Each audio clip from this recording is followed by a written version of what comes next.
Hi. Hi. Welcome to Why Are We Like This, a Heartstopper podcast. I'm Alyssa, she, they. I'm Ashley, she, her, and today we're talking about episode 2, Crush. Crush was written by Alice Oseman and directed by Eros Lyn. And I decided to change it up this time. I got the Netflix description because I liked it better than the IMDb description. The IMDb description was kind of garbage for this episode, so... Fair. So according to Netflix, Elle struggles to settle into her new school as Charlie and Tao are convinced Nick is straight. Nick starts to question his unfamiliar feelings. Or, as I would like to call it, the one with sadness, angst, bi panic, and Orla Gartland making us all cry. True. Yes. I mean, really, Orla Gartland, Joe, Locke, and Kit Connor making us all cry, but, like, it's mostly Orla. Yeah, that song really just... I did not realize that it was this episode. I was not ready. Yeah. The amount of times I've cried to the end of this episode, the beginning of the next, like... Because I have a real problem where I don't stop. When I watch Heartstopper, I typically watch all 4 hours. Fair. I call it a real long movie. Listen, I mean, with the way that movie like lengths are going these days, it's not that far off. Truly. Also, I should probably just say this, but I am experiencing a bit of a head cold situation. That is not COVID. Because I've tested so many times and it's not COVID. But if I sound like a sick person, it's because I am, in fact, a sick person at the moment. So if my voice sounds different than it did 2 weeks ago, it's cold season. My bad. I'm sorry that the temperature dropped 20 degrees in 3 days. Oh, also, we did want to take a moment to warn you all that we will not be spoiler-free. This is not a spoiler-free podcast. No, and I think we forgot to say that in the last episode, and we're sorry. But I don't think we really got into too much. But before we do get into too much... Yes. No spoiler-free here. Spoilers abound. Galore. That is a better word. All right. So we start off with what I have dubbed the angst montage. Because I didn't know how else to describe this montage efficiently. So angst montage it is. Yeah, no, that's a fair assessment of the situation. There's a lot of back and forth in this opening, too. Yes. A lot.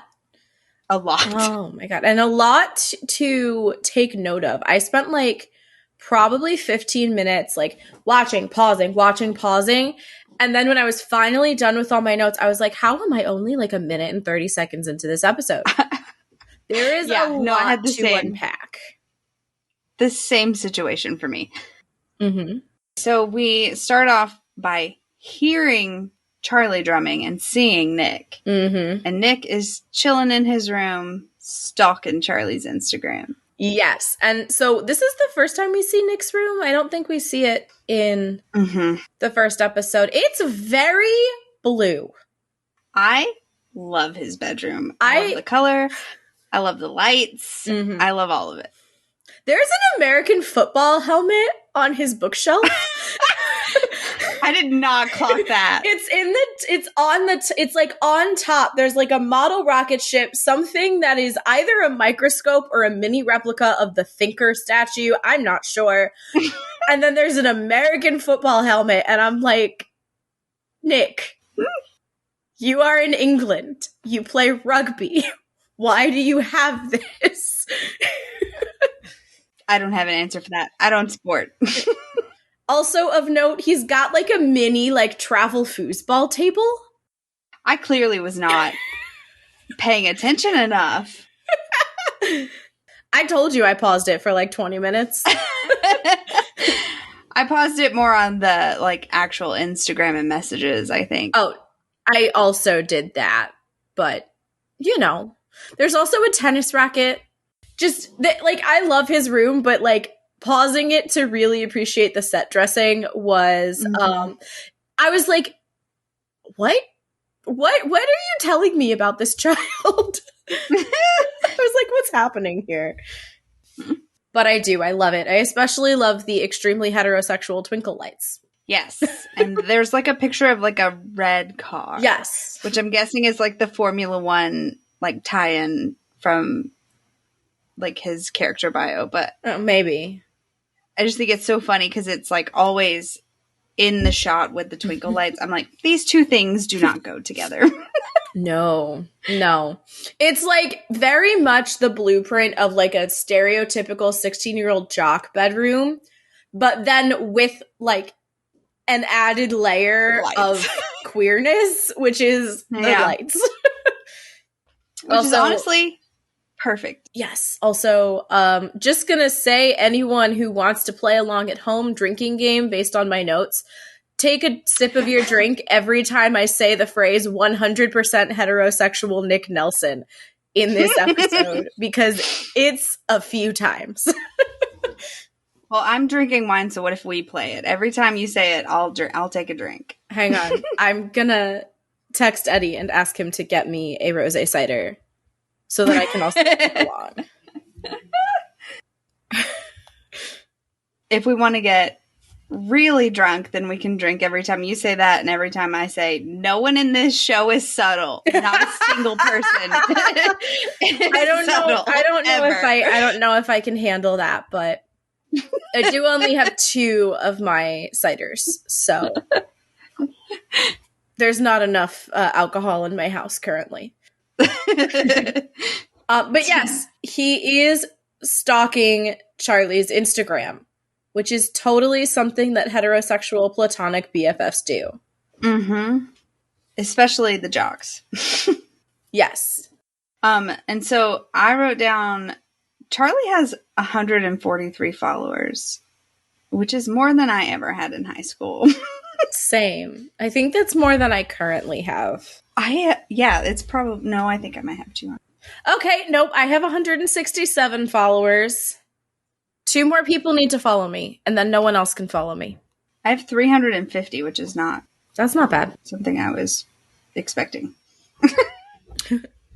I clearly do not pay attention. I don't either. So some of the pictures that he looks at, there's one of Charlie, Tao, Elle, and Isaac with sparklers looking adorable with text that reads, playing with fire, which I just thought was so cute. It's adorable. It's like very much, high school freshmen, like trying to be cool on Maine. But it's like, no, we all know you're a fucking nerd. That was like a spicy post, but it's too cute. It's adorable and I love it. And then it's also, there's a picture of Homer's The Odyssey. Yes. Do we get the caption on that one? I missed it. I did not see a caption because I think it was only a half screen. We could just barely make out what it was. And then we get the adorable kitty cat. Yes. Charlie side by side. Which says 90% of scientists can't tell the difference between this boy and this cat. And this post earns Charlie a full-on chuckle from Nick. He chuckles. And I would like to say, considering that I have a master's of science and education, that as a scientist, as a woman in STEM, I cannot tell the difference. Same photo. It's the same photo. I make that joke all of the time. Like, simultaneously, I also make a joke. I have 2 English degrees and I don't know this grammar rule. So then we get a photo of the hallway to the locker room. And the caption says, I hate this place. Which, same. Yes. God.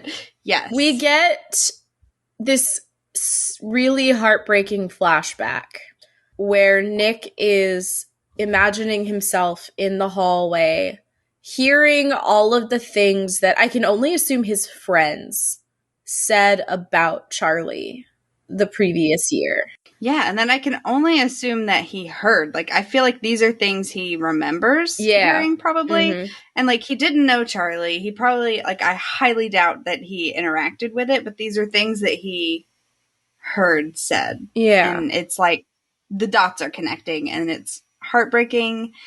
And Charlie's little face kills me. He looks so scared and sad and alone, and they've animated in these sketches of these faceless bullies surrounding him, and my heart breaks. And the lighting is all black and blue, like a bruise. It's just like, it's the animation here and the lighting and everything is very effective at setting the tone of the scene. And also the camera work, because the camera is moving in such a way that it feels like Charlie and Nick are just so far apart. Yeah. And it cuts to Nick, and it's like you can see, he's calling out to Charlie, and you can tell that Nick wants to comfort Charlie. He like wants to go back in time and comfort Charlie.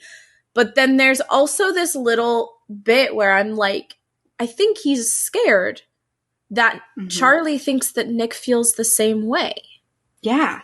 Because why wouldn't he? Because it's all of his rugby bros who did this to him last year. Yeah. And we've heard Harry still saying shit this year.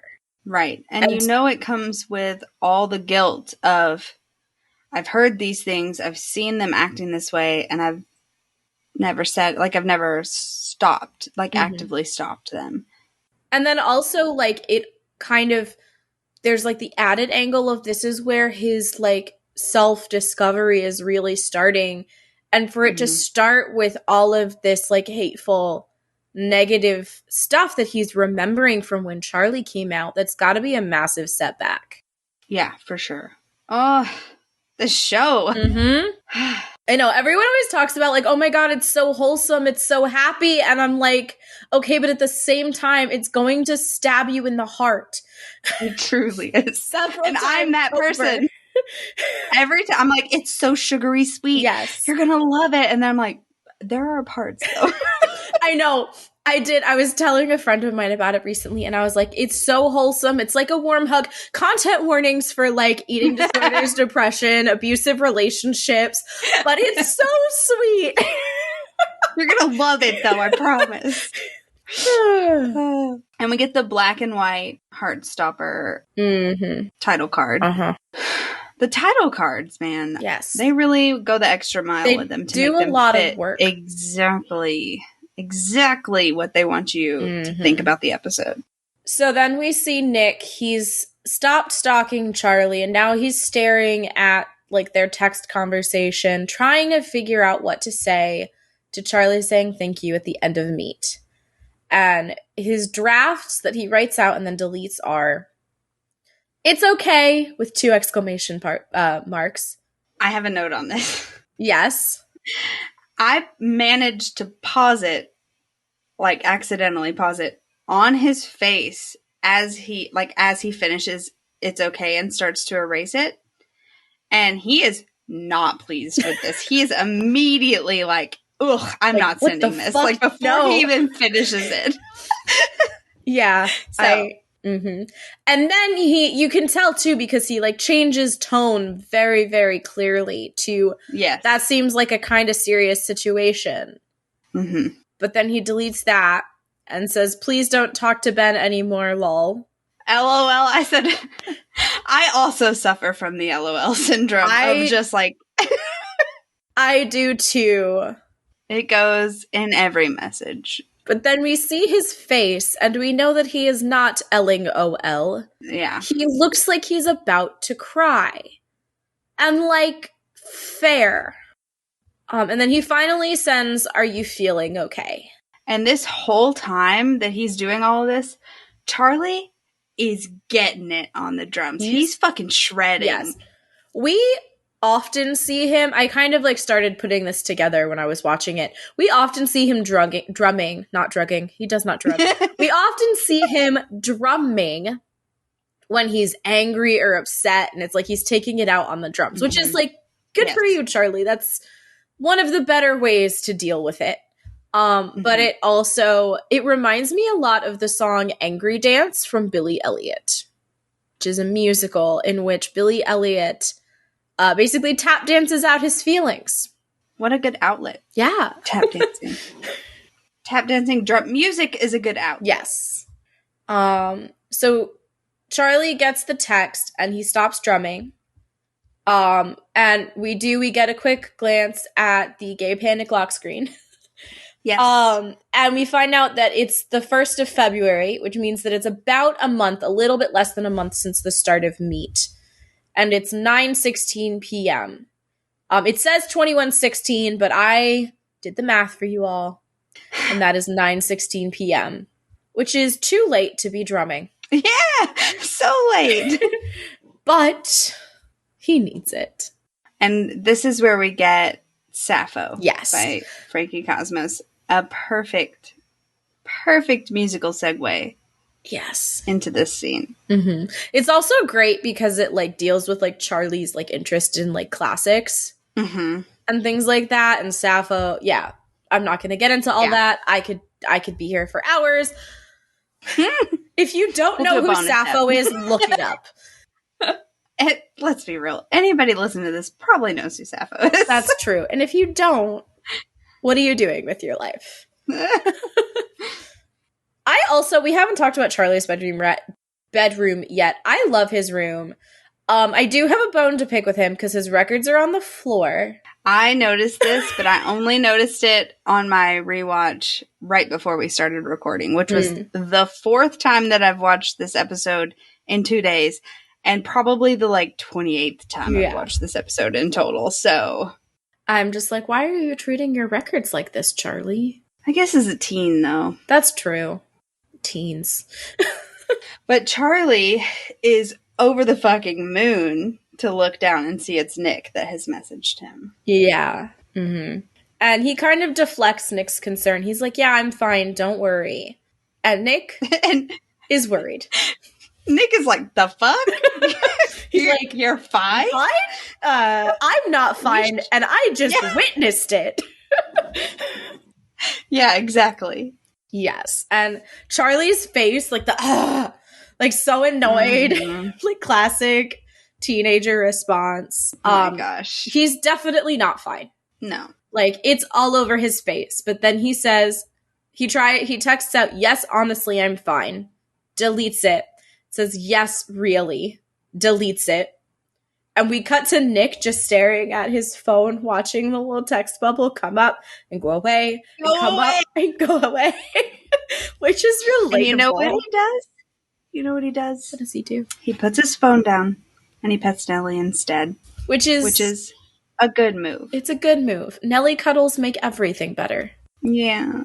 And then Charlie is just like in an anxiety spiral. He is moving around all over his bedroom. He's letting out little squeals. He has no idea what to say.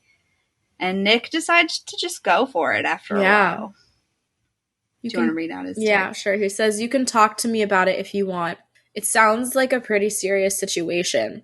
You don't have to if you don't want to. But I am your friend, and I do care. But I am your friend, and I do. As an educator, I have thoughts. Because on the one hand, I'm glad that Nick wants to be a helpful and supportive friend, right? On the other hand, Nick is 16 years old and nowhere near equipped to help Charlie through this. And really what he should do is talk to Charlie, and the two of them should go together and talk to a trusted adult. However, it's not always that simple, and I understand that, but as someone who works with teens, I have thoughts. Okay, devil's advocate. Yeah. I feel like this may be a step one to that, though, right? Like, yes, that's also very true. You have to get them to talk to you about it before you can, pull an adult in. That's true. I do think also I am, thinking ahead to kind of this being a trend with Nick. And even into the comics and things that aren't we haven't seen on the show yet of, just him always wanting to be the supportive friend, the supportive boyfriend, always being there for Charlie. But there's only so much that you can do as a literal child with no experience or knowledge on how to handle a situation like this. Right. Yeah. As Sarah will say later, that's a lot to put on a 16-year-old's Yes. shoulders. This is a Sarah Nelson stan account. Yes. It's the most of the Adults in Heartstopper stan account, but like Mr. Ajay, Coach Singh, and Sarah Nelson especially. Yes. Top 3. I mean, and Julio Spring from the show. That's true. Yes. Not that he's like terrible in the comics. He's just like a prime example of father in the show. Yes. In the show, he is great. I think that in the books, he just kind of like lets Charlie's mom do some of the things that she does that trigger and upset Charlie. Yeah, he's a little passive. Yes. Which I also understand. But no, Julio in the show is great. And also Mr. Farouk, who we haven't met yet. Yeah. Mm-hmm. I'm so excited. Anyway, we are getting way ahead of ourselves. So anyway, Charlie sees this and he tells Nick everything. Yes. So we know that no one else knows about Ben. Mm-hmm. So this is really his chance to like have a quote unquote outsider from his chosen family group of friends to really unload all of his feelings about all this shit he's been through. And God, you just know it had to feel so good to like type it all out. Yeah. Finally. Mm-hmm. And we get it in a flashback. Yes. I have some thoughts about this. Please. Too. I also have thoughts, but please. All right. So the flashback starts with Charlie in the music room playing the drums, and we see a figure like kind of from their shoulder creeping in. My note says Ben sneaks in like a fucking creeper. Red flag number 1. Yes. He just like slinks in behind him. Also, in this scene, Sebastian Croft's lips are so shiny. I need to know what gloss they used. Like, what was it like? Were they trying to make him be like, because Nick's lips are a little shiny in this episode in later parts, but not like this. This is like over the top gloss. Like they like slathered make him like Vaseline or something. Right. I'm like, were they like, we need to make him look like extra kissable so that there's like, I'm like, what was the thought behind this? Because all I can look at every time I watch this scene is Sebastian Croft's shiny lips. I didn't pick up on that. He does a great job of being like a smarmy little creep in this whole scene though. Yeah, very lizardy. Yeah. So Ben says that he heard about Charlie coming out last term and says that it was really brave, even though we all know what really happened was that Charlie got outed. Yes. And so I wrote, there's so many red flags from Ben here, I don't even want to start writing them all out. Like, the way that he's, like, love bombing him with the, like, that's really brave. You're so brave for even just putting up with all the negativity. And, like, the way he, like, gently nudges Charlie's leg and is like, I'm Ben. And I'm like, you're the fucking worst is what you are. Ugh. I don't like it. Yeah, it's not great. But I do want to say Charlie is brave. Yes. But I hate this being the first time we hear you're really brave in the show, because I'm like, because he is really brave, but fuck you. Yeah, and because Ben's intentions aren't good. Yeah. Ben's intentions aren't to reassure Charlie. Ben's intentions are to use Charlie as, you know, a plaything. For his own, yeah. So Charlie finishes the story and we see him say, he never actually wanted to be my boyfriend. I guess he was just using me. Sorry, I know he's your friend. And I start sobbing. I know. Because I'm like, you shouldn't feel bad for that. Yeah, you have nothing to apologize for. Yeah. And honestly, I start crying even more when Nick is like, well, he's not anymore. Yeah. It's like, he is a good little rugby lad, isn't he? Yeah. And then Charlie responds, thank you for being my supportive straight friend. And again, I say, Charlie is brave. Yes. That is a brave move to put that out. I do also love the lol quick, like, bump the send button before I can change my mind about doing this. Yeah. It's so subtle. I almost missed it. And because I had rewound to, like, make sure that I had written down the exact phrase. And then I caught it and I was like, ooh, cool. Good acting choice. Yeah, he goes for it. Yeah. I really wish, I want the scene of Nick getting that. Yes. And having to process Give us the deleted scene. Give us the I want that. Right? But also at the same time, we all know what you're doing, Charlie. You are not being subtle at all. No one in this show is subtle, ever. No. Ever. They're not. But no, I will say though, there are a lot of moments where it's not subtle, but it's a lot better than this in this episode. Yes. Yeah. This is the least subtle. Of all of the unsubtle things, this is the least subtle. Maybe between them two, I would argue that there are some Tara Darcy scenes that are far less. Okay. Okay. Yeah, that, I hadn't thought about that angle of it. I was thinking about the rest of Charlie's flirting and also Elle asking if Tara has a boyfriend. Yeah. But yeah, if we put Tara and Darcy... I have specific Tara Darcy notes about... Oh, yeah. We'll get there. You guys We'll get there. But Joe's face acting in this whole sequence, he says with his mouth very few things, but you get the whole range of emotions. From, like, the frustration of, lol, that's okay. Like, dude, what were you expecting? Actually, I'm a flaming homosexual. Like, what were you expecting him to say? Right? To, like, his, like, little smile when Nick says, if he ever comes near you, I'll kick his ass. Like, it's so cute. And he responds with a little heart. And Nick smiles. Also, I have a note that Charlie's emojis now have the snow added in, and we haven't even gotten to it yet. Yeah. It's perfect. I didn't realize the first time I made that note that we hadn't gotten to the snow yet. And the snow was there already. I was like, the snow's there! Aww. And then I was like, wait, we haven't even gotten there yet. But I love it. Yes. It's like a little hint. So then we go to Higgs.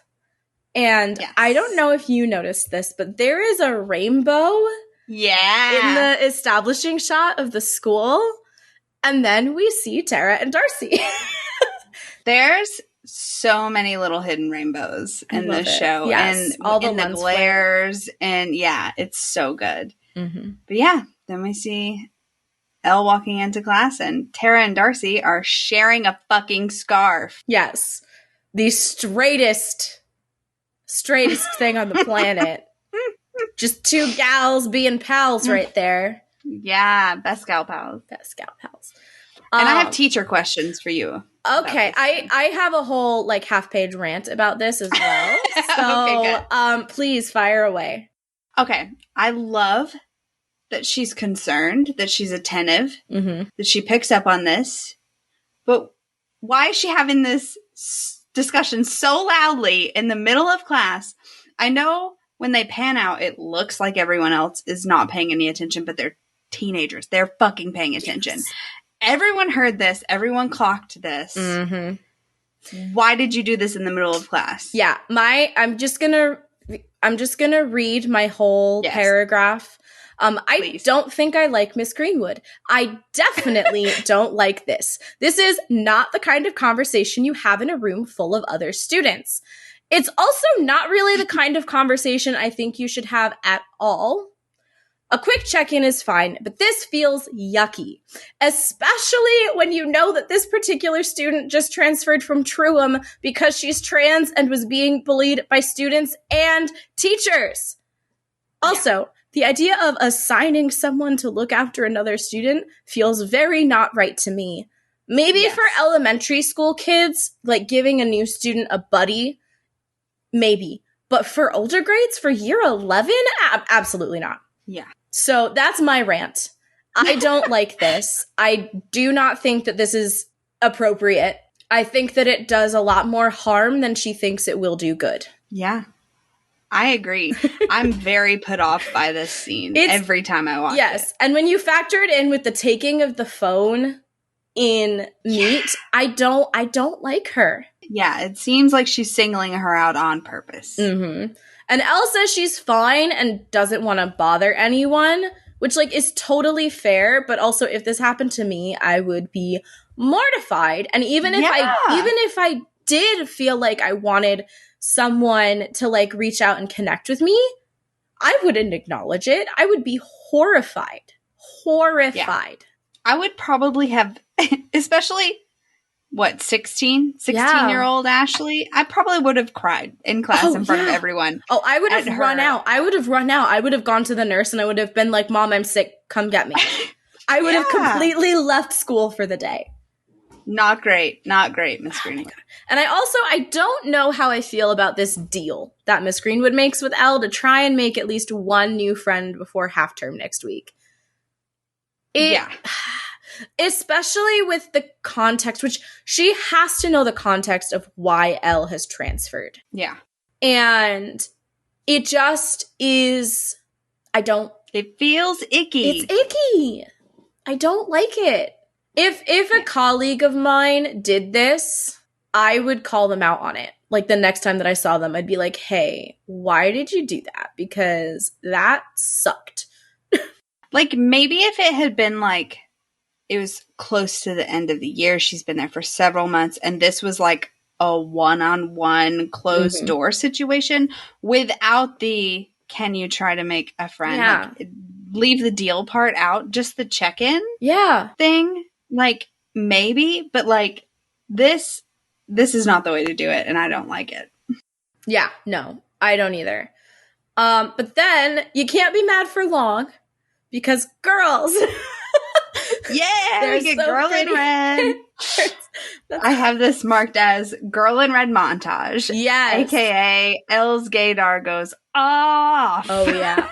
I just wrote so many iconic Heartstopper songs in this episode because there are so many of them. Yeah, this episode's a big music episode. Yeah.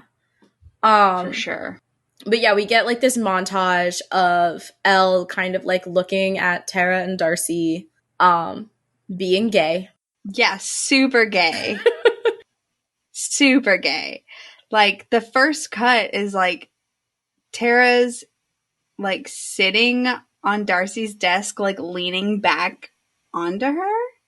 Yeah. Which is, like, really gay. Yeah. Really gay. It's so gay. All of it. All of it is so gay. And she's clocking every bit of it. Every single thing. And she is starting to understand, like, okay, here's my question. Mm-hmm. Do we think that Mrs. Greenwood has also clocked this, and that's why she chose Tara when suggesting that to Elle? Or do we think that Tara's just, like, really popular? Speaking as a teacher, I wouldn't rule that out of, like, why she would have chosen Tara specifically, but I still hate it. Yeah, I'm not saying it's great. I'm just that was my thought watching it back, is like, they're not fucking subtle. Like, yeah, no, the teachers know. Oh yeah, everyone knows.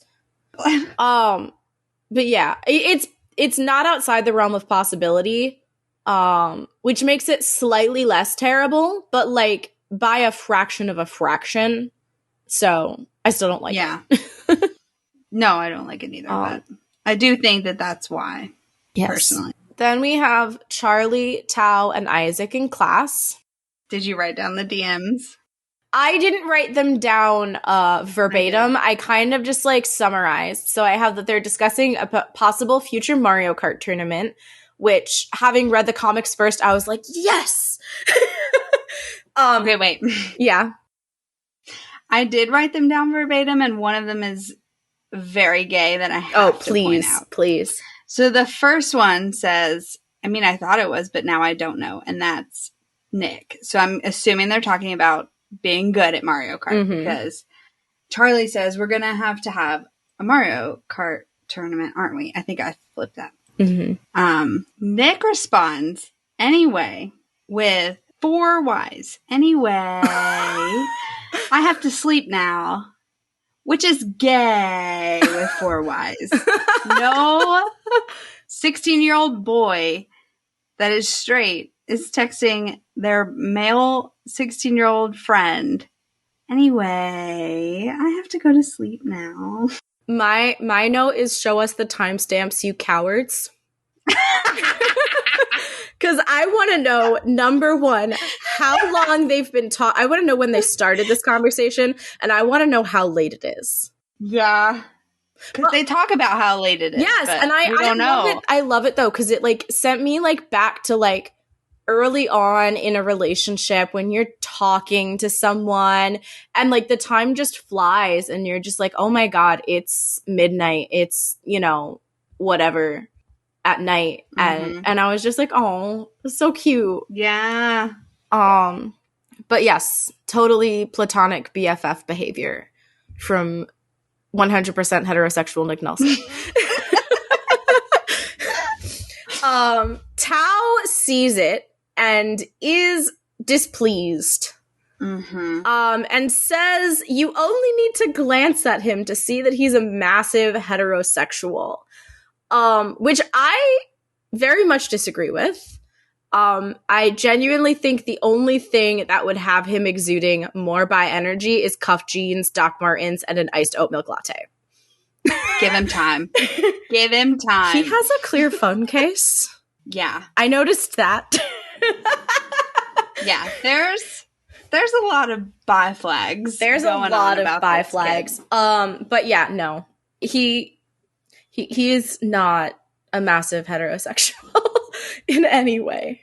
No. And it's a little disappointing that Isaac agrees with Tao. However, I will say I think Isaac is just trying to get out of this conversation. Like, he's just trying to read. Yes. He doesn't want to be involved in this. I also get the vibe that he's kind of playing along because he doesn't want to hear it from Tao later. Because when we get there, I have a whole rant, but Tao fucking sucks in this episode in a lot of ways. And it definitely seems like, or not definitely, we have textual evidence that Tao, Elle, and Isaac are having conversations behind Charlie's back about this. And I have to imagine in the moment, Isaac just does not want to deal with Tao's bullshit.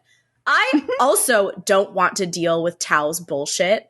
And if I were also reading Naruto volume 72, I would want to get out of this conversation as quick as possible because I have a very long manga series to finish by the next episode.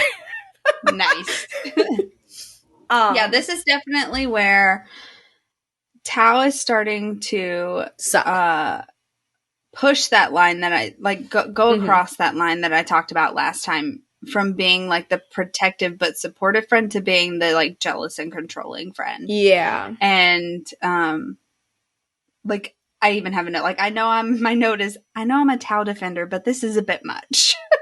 Like, it's a bit much for me, my guy. Yeah, so this is definitely like where he starts to cross that line for me between just being like generally protective, and he's crossing over into controlling, and I'm sure he's jealous because it's been a while now. We know because of your like very good math you did that he's probably feeling a decent amount of jealous at this point. Yeah. And it's not great. Yeah. It's not a good look. I made a note later that like this is really where, because I had a lot of grace and a lot of space for Tao in the last episode. Yeah. By the end of this episode, it's really difficult for me. And it starts here. But then Charlie, our brave, sweet little boy, says, masculine guys can be gay. And no offense, but you're not exactly the authority on working out who is and isn't gay. And like, to be fair, Tao can't even work out his own feelings about Elle, much less who is and isn't gay. But then we get, and bisexual people exist. Hell yeah, we do. when I knew that Heartstopper was gay. Mm-hmm. I did not know that Nick Nelson was going to be bisexual when I started watching the series. So when I heard this line spoken, I literally jumped off of my couch. My partner was cooking. We eat separate. So like, I know I already told the story about how I ate dinner and stuff watching the first episode and kept watching. Well, he was cooking his dinner because we do separate food. Me too. So he's like in the kitchen. It's open concept. So here I am just like paying no mind to anything he's doing. I just jump up and I was like, yeah!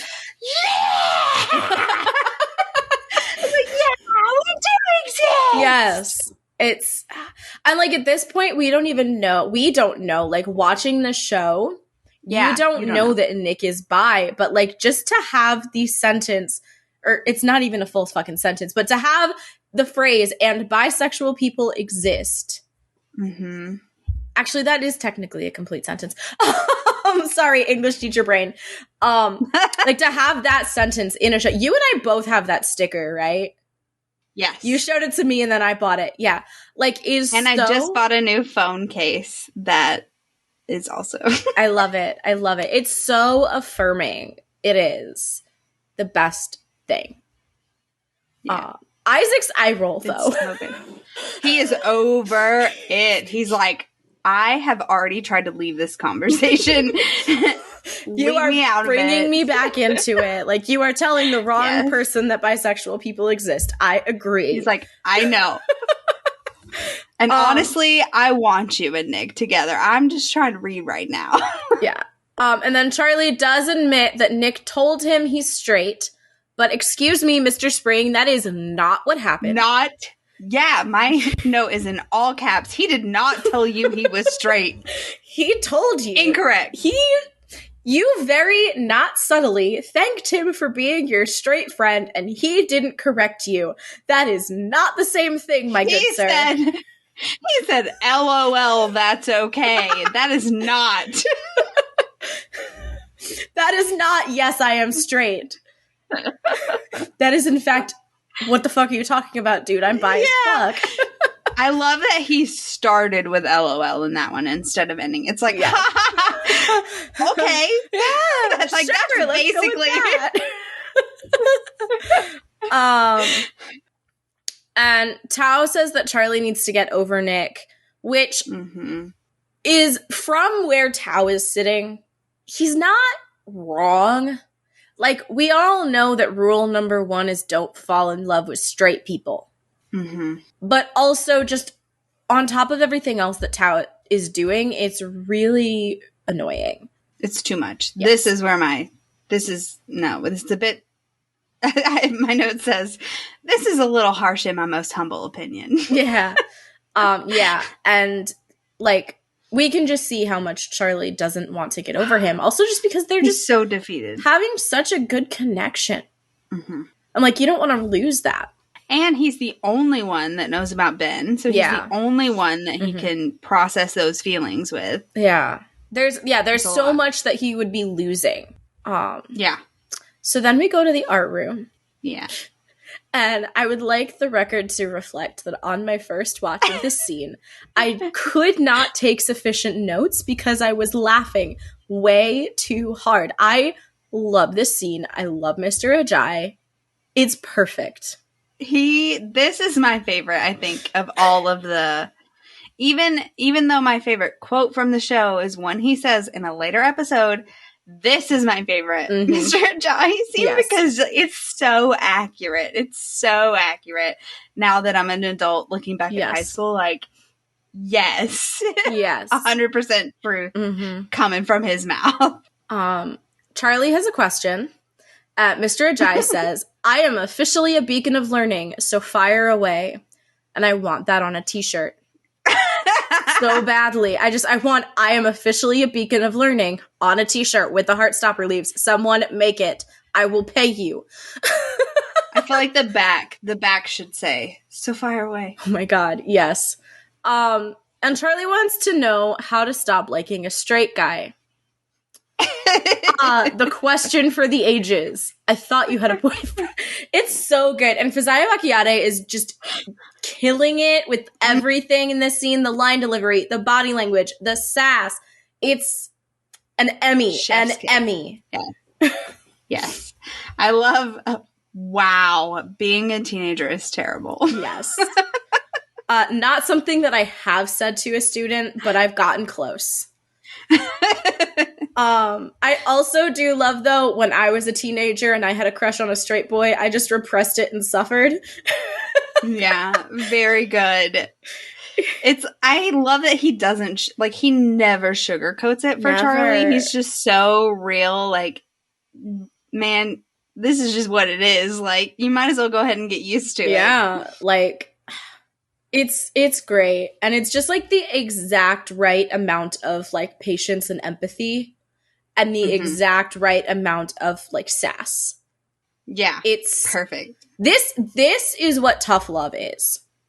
Yeah. A lot of people say that other things are tough love and it pisses me off. Yeah. This is good intention. Love, right? Good intention, tough love, yeah. Because I feel like a lot of people use tough love to say things to describe things that are not maybe good intentioned. To justify borderline verbal abuse? Yes. Exactly. Or sometimes just outright outright verbal abuse, but yeah. Yeah, depending. So then we cut to Elle walking into the classroom and Tara is running behind her, letting her know that she has dropped her pencil case, which is from Paper Chase, but she painted the little flowers on it. Which I love so much. It's so cute. And Tara, is like, that's great. I can't do art. I can't even draw stick figures, which, same. I feel that. I couldn't even draw the shoe potato that comes in a couple of scenes. No! I don't think I could even do that. Not in a couple of scenes, a couple of episodes. No, yeah. I literally have had that exact same thought about the shoe potato. I've literally thought that. I don't think I could do that.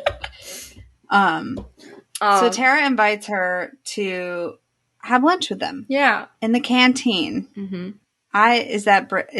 Did you write that down? I was like, is that British? I would assume it's a British thing. I've heard that before in other British shows, so I've assumed. Okay. Because my next note is that Elle is worried that Miss Greenwood put Tara up to it. And that is a big part of the reason why I hate that conversation with Miss Greenwood.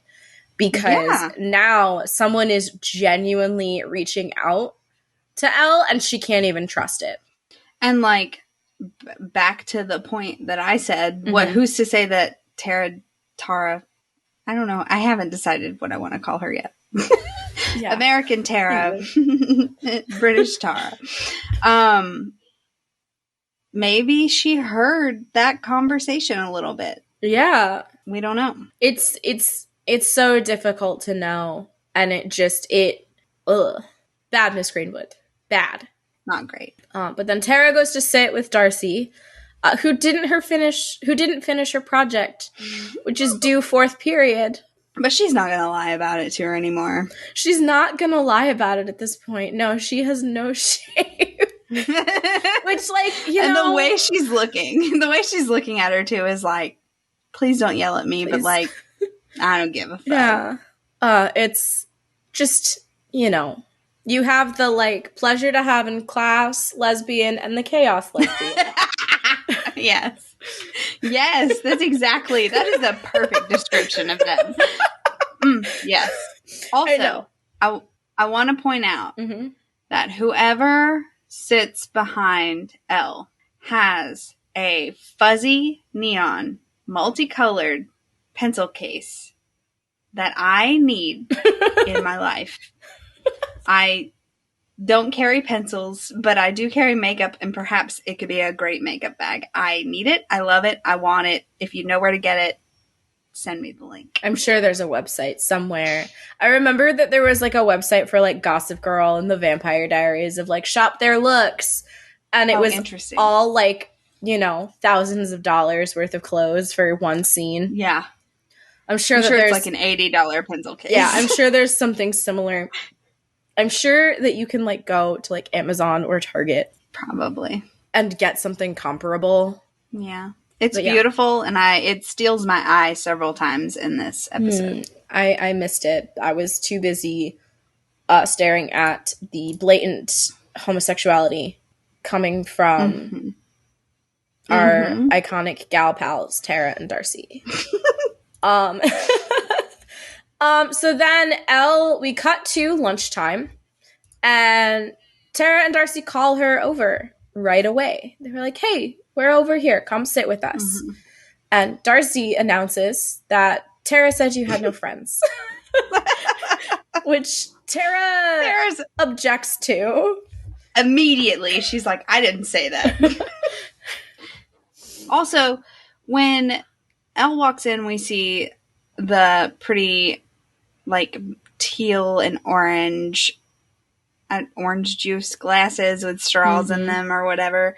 Those colors are some of my favorite combination of colors. I remember specifically all of my like art projects and shop projects. I have a wooden dreidel that I made in shop it's those colors. That's like one of my top. So anytime we get to see the Higgs canteen,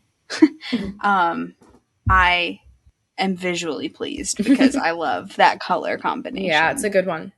Truum has a chin length or above rule for hair, and Elle got suspended multiple times because of this.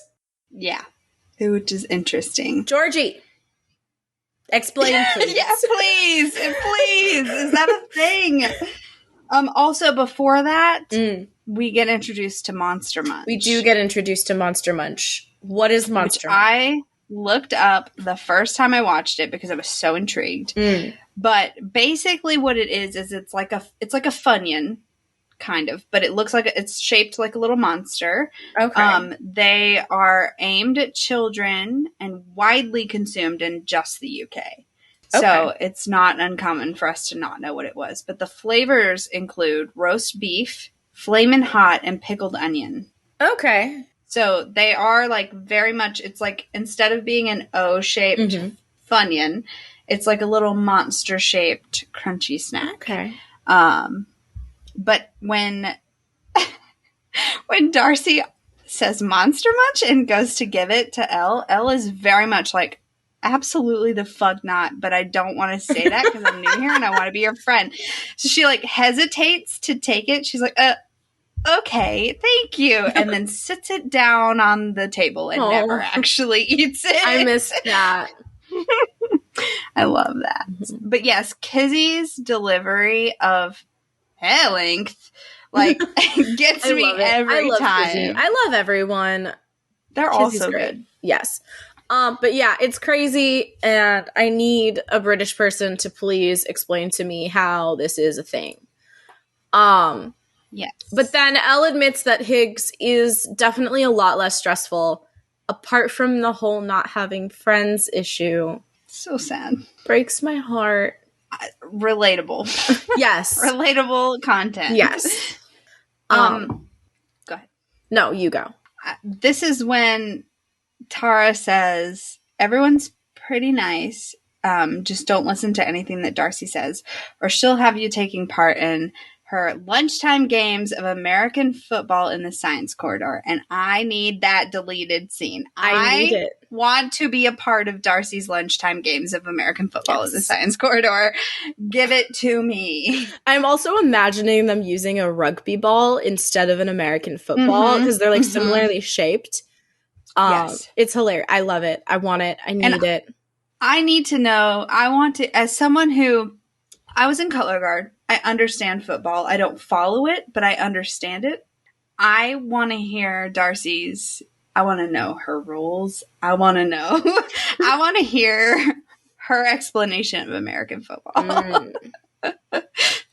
Yeah. I just want to see it. I understand nothing of American football.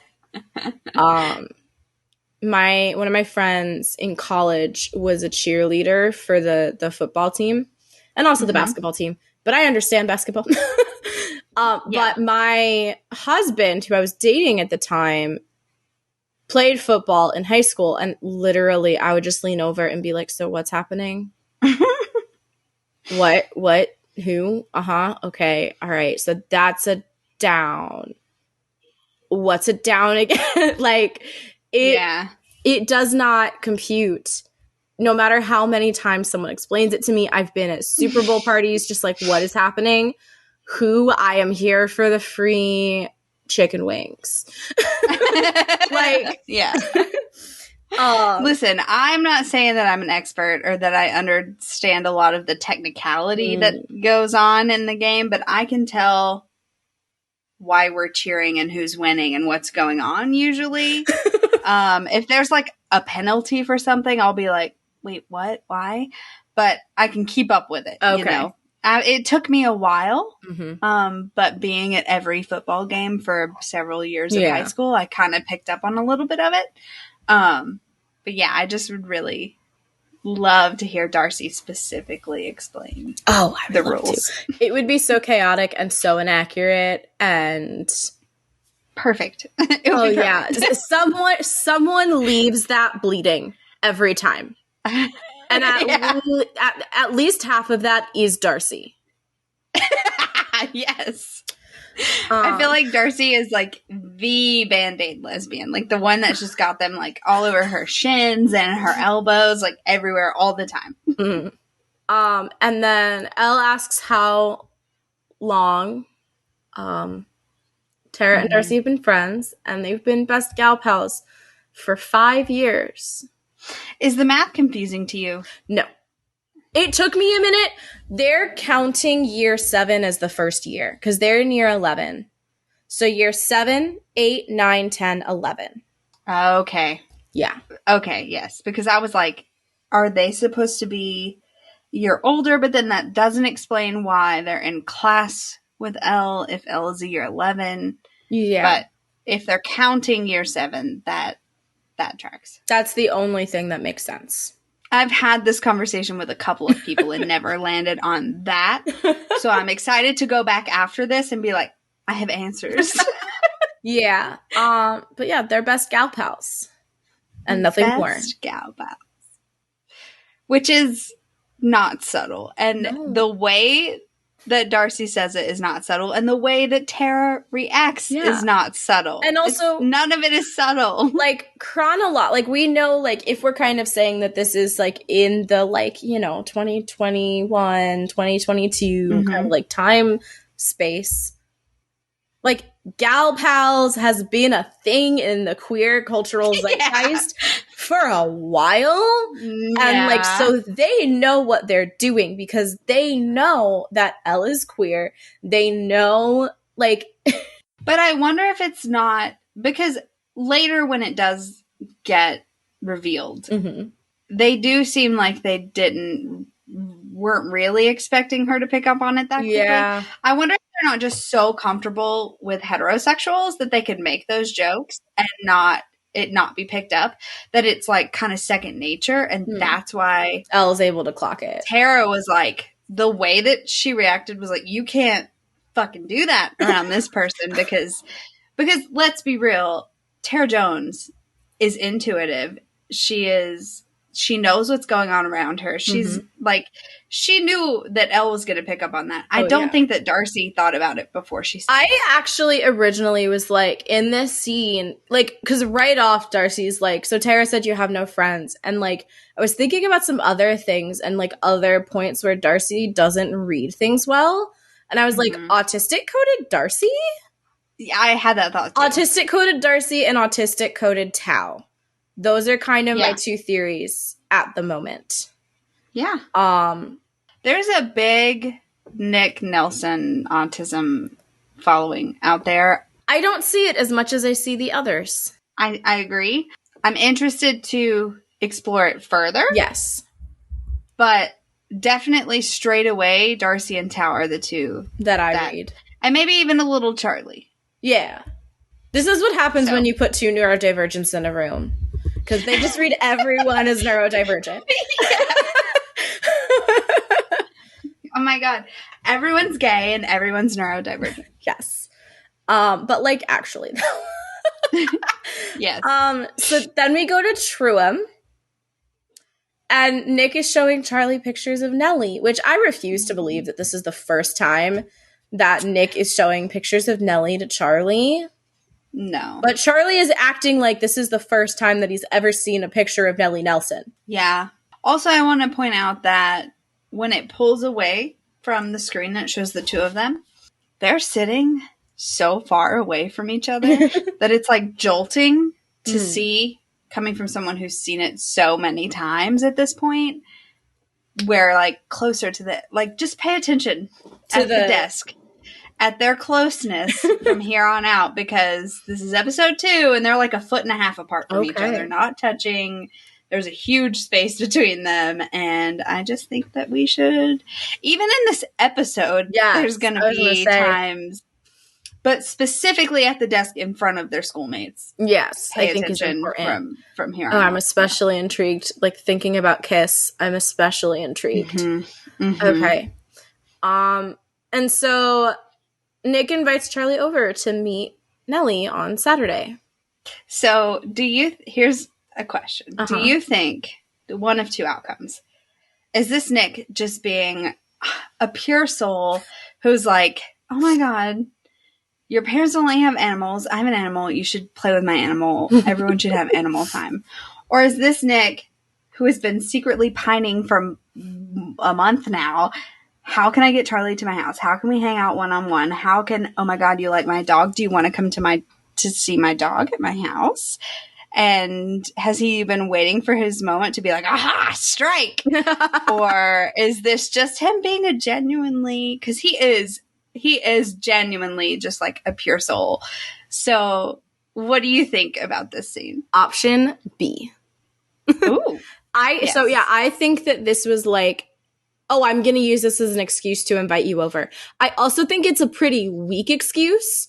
I think that you should have just led with Mario Kart tournament. Like you had an in already, dude. I think that this is like, I want to spend more time with you. This is an opportunity and I am taking it. Yeah, I also think that he's been waiting and this is like strike while the iron's hot. Exactly. And Charlie is, again, not subtle, being like blush, blush, blush, blush, like yes, breathless, like yeah, I think I'm free, like blush, blush, smile, not subtle, my guy. So I need everyone to know that when I was typing up my notes, I went to put in the like heading of Saturday to like signal the like shift in scene. But in a beautiful Freudian slip, I typed Saturday. I knew it was going to be. And I have chosen to keep it for posterity. Yes. This is when we get Charlie lacing up his shoes on the stairs. And this is something that Cassandra, our lovely Cassandra, who did our theme song. Yes. I told her about this show. And we video chatted about it back and forth. And she sent me a very concerned message about this scene that has now confused me. And I have more questions for Georgie. Did you notice the way in which he ties his shoelaces? No. It's not any way that I've ever tied my laces. I've done it Alyssa, I screen recorded this and did it in slow motion so that I could see how he was doing this. He like has the one loop, everything's tied, and then he tucks the end of the shoestring back in to make the other loop. Interesting. And I'm curious, is it like regional? Is it a UK thing? Are there people in the US who tie their shoes like this? I don't know, but I need to know. If you tie your shoes like this, please tell me and also send me a tutorial because I can't figure it out. So there's also a scene later that Nick does his shoes like this too. Okay. So this is going to be the reel for the episode, right? Yes, I'll do it over and over again. Even if it's a bonus one, we'll make a thing about this. I need to know. And we can ask the there's another Heartstopper podcast that has finished season 1 already. And I connected with them on Instagram, and they are both from the UK. So I will also have to ask them, like, do y'all tie your shoes like this? I just need to know. Yes, just bonus episode with all of the British people. Yeah, everybody. So we get Tori in this scene. She's just leaning on the wall in her dressing gown, sipping on her diet lemonade, watching Charlie like obsess over his hair and all of this stuff. And she knows exactly what is going on. He says he's going to a friend's house. Mm-hmm. She says, Tao. And our boy Charlie, who cannot hide his emotions. Our sweet summer child. He says, no. His name is Nick. And I'm like, if you didn't want her to know, you were going about this the wrong way. Yeah. Oh my God, and she just looks at him. Her face is just like, seriously. Iconic big sister Tori Spring. I love it. And I love her robe. Oh, yeah. It's so great. comfy. Yes. Yeah, you're right. Her have fun at Nick's, and she turns. It's so good. It's great. She's great. She's great. I said this before we started recording, but I'll say it for everyone else too. I want a Solitaire spin-off. Yeah. Netflix. Talking to you. But Alice needs a nap first, please, Netflix. Yes. We can wait. Yes. So then we get Charlie walking up to Nick's, and we get another rainbow lens flare. Mm-hmm. On like the door. And then it cuts to like a close-up of Charlie going to ring the bell, and he's shaking. He's so nervous.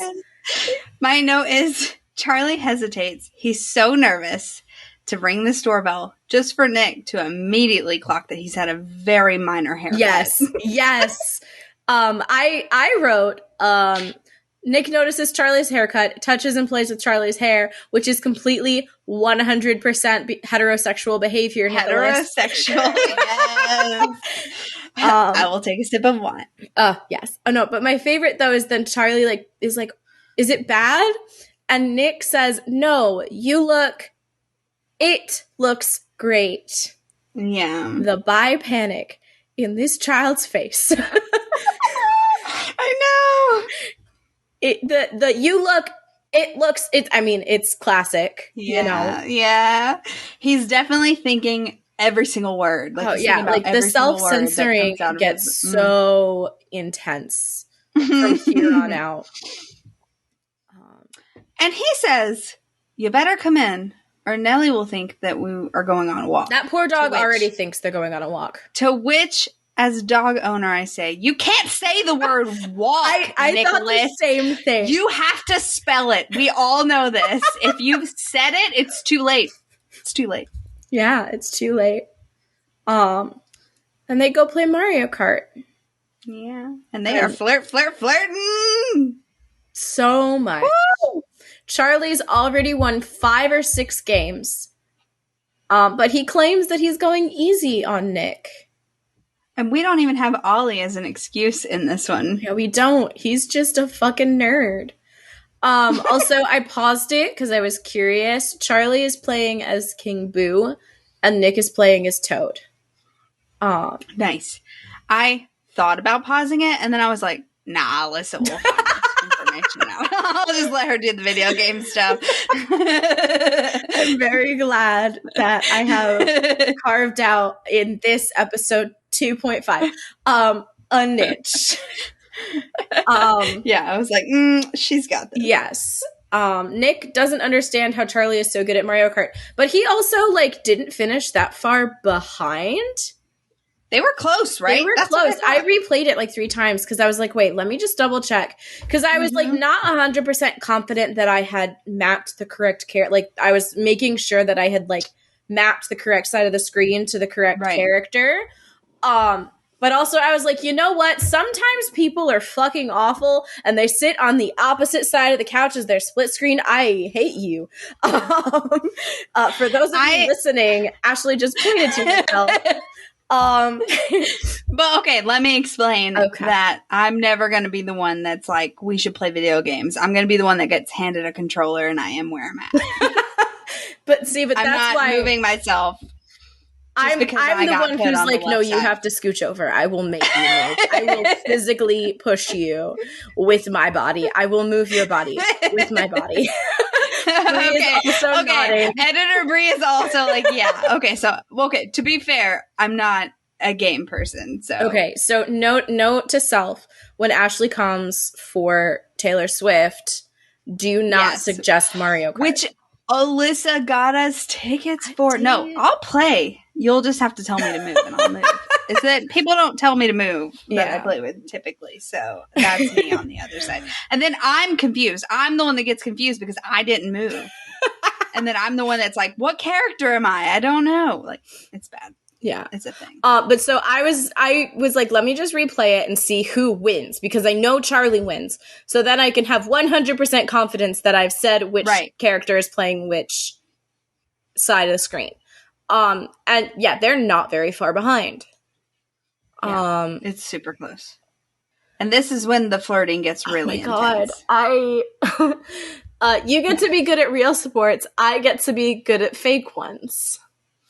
But then I have some notes here. Yeah. Nick says Charlie is good at everything and that he is a proper little nerd. And apparently the criteria to be a, quote, proper little nerd, end quote, is being good at video games, being good at literally all school subjects, but especially math, playing the drums, befriending dogs, and being good at sports, which for Charlie is running so fast. Yeah. I disagree. As a nerd. Yeah, that's some interesting criteria. Yeah. I mean, like, playing the drums, I feel like of the cool instruments, it's definitely the nerdiest. Because, like, drums, you can be in a band, and it's cool, but, like a rock band, but you can also be, like, in the marching band. It's like... But in my experience, the percussion were kind of, in my experience, the cool kid assholes that got into band because they wanted to play drums. Like, nobody who was an actual nerd was a drummer. Yeah. Okay. I knew a couple of drummers, like, in the, like, school band who were nerds. I was in band for 1 year. Okay. And that's because I wanted to play the snare drum. Oh. That's why I wanted to start band. Not saying I'm cool or anything. Yeah. But, because clearly it never happened. But it was the first one to fill up, and I'm an H, and it was in alphabetical order. Ugh. And so that was the only interest, like, that was my only interest, and I didn't know it was going to be like that. So I got put on the spot, like, they just called your name and were like, what instrument? And they were like, well, the drums are taken. And I was like, okay. And they're like, you have to pick something else, like, right now. And so I chose saxophone because my only friend in the class had chosen saxophone. Okay. I was horrible, and I quit after the first year because the director was really mean and, like, threw his little sticks at people. Like, That's not nice. He got fired after a while, but it was a whole. But so I feel like playing the drums in high school is like, there's a line that you cross. I don't feel like Charlie was ever in marching band. I think he was like a solo drummer, which makes that's like a different cool factor than being in the band. But, like, I don't think it makes him a nerd. No, like, it's not a nerdy instrument. But you know what does make him a nerd is trying to do Nick's homework in episode 1. Oh, yes. No, I am not disagreeing that Charlie Spring is a nerd. Charlie Spring is a fucking nerd. I am disagreeing with Nick Nelson, with Rugby King Nick Nelson's perception of what a nerd is. But these are all the things he likes about Charlie. That's true. And he's rolling in this excuse to tell Charlie all the reasons he likes him is because he's a nerd. Yeah. But these are just the reasons he's clocked as to why he likes Charlie so much. Charlie is so flirty in this scene, and it's so much better. Like, the stark contrast between, like, the way he's like, stop! And he, like, slams his hand over Nick's mouth and, like, pushes him down. I'm like, you are children. You're in his bed. I know, I'm like, you are children. This is a family-friendly show. But, like, contrasting that with the thank you for being my supportive straight friend, it's night and day. It's not subtle, but it's a lot smoother. I think that this scene specifically is such an indication of how well that they fit together naturally and are comfortable with each other naturally without even trying, because we know how anxious Charlie is. We know that he is shaking in his fucking boots to be sitting on the end of Nick Nelson's bed at this point in time. However, he still puts his hand over his mouth and lays him down in his bed, which is in all caps and bold in mine. Lays back on his bed. Like, that is a move. It's a move. And there's no awkwardness. It's just natural. And then it starts snowing. Death by cuteness. Death by cuteness. They both run outside, and Dance With Me starts to play. Yes. And it's been stuck in my head all day. That scene and that song won an award. It won Best Musical Moment at the MTV Movie and TV Awards. As it fucking should have. As it fucking should have. This is the first time we get Charlie in Nick's blue hoodie. Which kind of is like a recurring thing in the comics.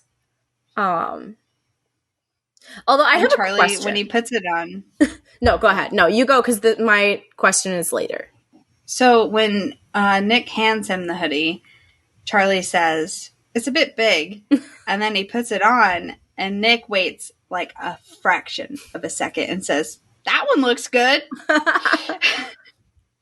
Which is like, we know why. Little one, like, half second of hesitation is because he was like, oh shit. Bye panic. Yeah. And that, I have a question, because how long was it snowing before they noticed that it was snowing? Because like, there's enough snowfall that they, like, leave footprints. Yeah, and they make snow angels. Yeah. How long was it snowing? I feel like it was supposed to, based on the quantity of snow that was falling, I feel like it was supposed to be like a fast, hard snow. But like the snow that probably is like falling, 10 or 15 minutes is my guess. Okay. To like get a like base coat before because they were looking at the TV screen playing video games. Yeah, that's true. Like 5 or 6 games of Mario Kart is not before they looked out the window. Yeah. But and then I call this the falling love in the snow montage. Yeah. Nick is again playing with Charlie's hair. Constantly. Cannot keep Which, like, hand. I will say, like, as someone with curly hair is a massive pet peeve of mine. So every time, like, there's this, like, war inside of me of, like, it's so cute, but also, don't touch his hair. Don't touch it. Yeah. Yeah. And when they lay down to do their side-by-side, because we do get to see the scene where Charlie is laid down by himself doing snow angels, and Nick takes the photo that we later see Charlie posts. But then Nick lays down beside him, and again, zero fucking space at this point. Space. And there's like no awkwardness or anxiety between the two of them. I made a note that said, if this were 2012 and I were still on Tumblr, like, my Heartstopper blog would totally be snow angels and selfies. Because, like, I wrote that as a note just to, like, on my first watch to be like, this is what is happening in this scene, is they're making snow angels and they're taking selfies. So I wrote snow angels and selfies, and then I was like, that is a fucking 2012 Tumblr URL if ever I've heard one. So if the official Why Are We Like This Tumblr gets changed to snow angels and selfies, that's why. But I'm also not going to do that because... Maybe down the road. Maybe. As an Easter egg. I'm not going to rule it out that it's going to end up bad because it is perfect. Also, just like that's not really how it works anymore. Like, I mean, it's not really how like people name their blogs anymore. So, but it's like very much like a peak 2012 fandom Tumblr thing. Love it. Love it. Also, we get this, like ending part to this scene where the music is playing. We can't really hear what they're saying, but they're talking. And I want to know, was there written dialogue for this, or is it all just like ad-lib? Like, yeah. Either way, I want it. I would love to have the scene just as is without music so I could hear what they're saying. Give us the raw footage. Please. And then also we have like the beautiful, like the animated snow as well. Yeah. It's great. Mm-hmm. Beautiful. It's beautiful. And then we cut to Oscar winner Olivia Colman. Also, I don't think, tell me, we live in, for people who don't really know the U.S., if you don't, we live in very different parts of the U.S. Do y'all have a large portion of, like, tiny glass milk bottles? No. We don't. I don't think I've ever seen a glass jar of milk except for at the local farms where you can buy it directly. But if anything from the store is going to be a plastic bottle. So to see Nick like his carton.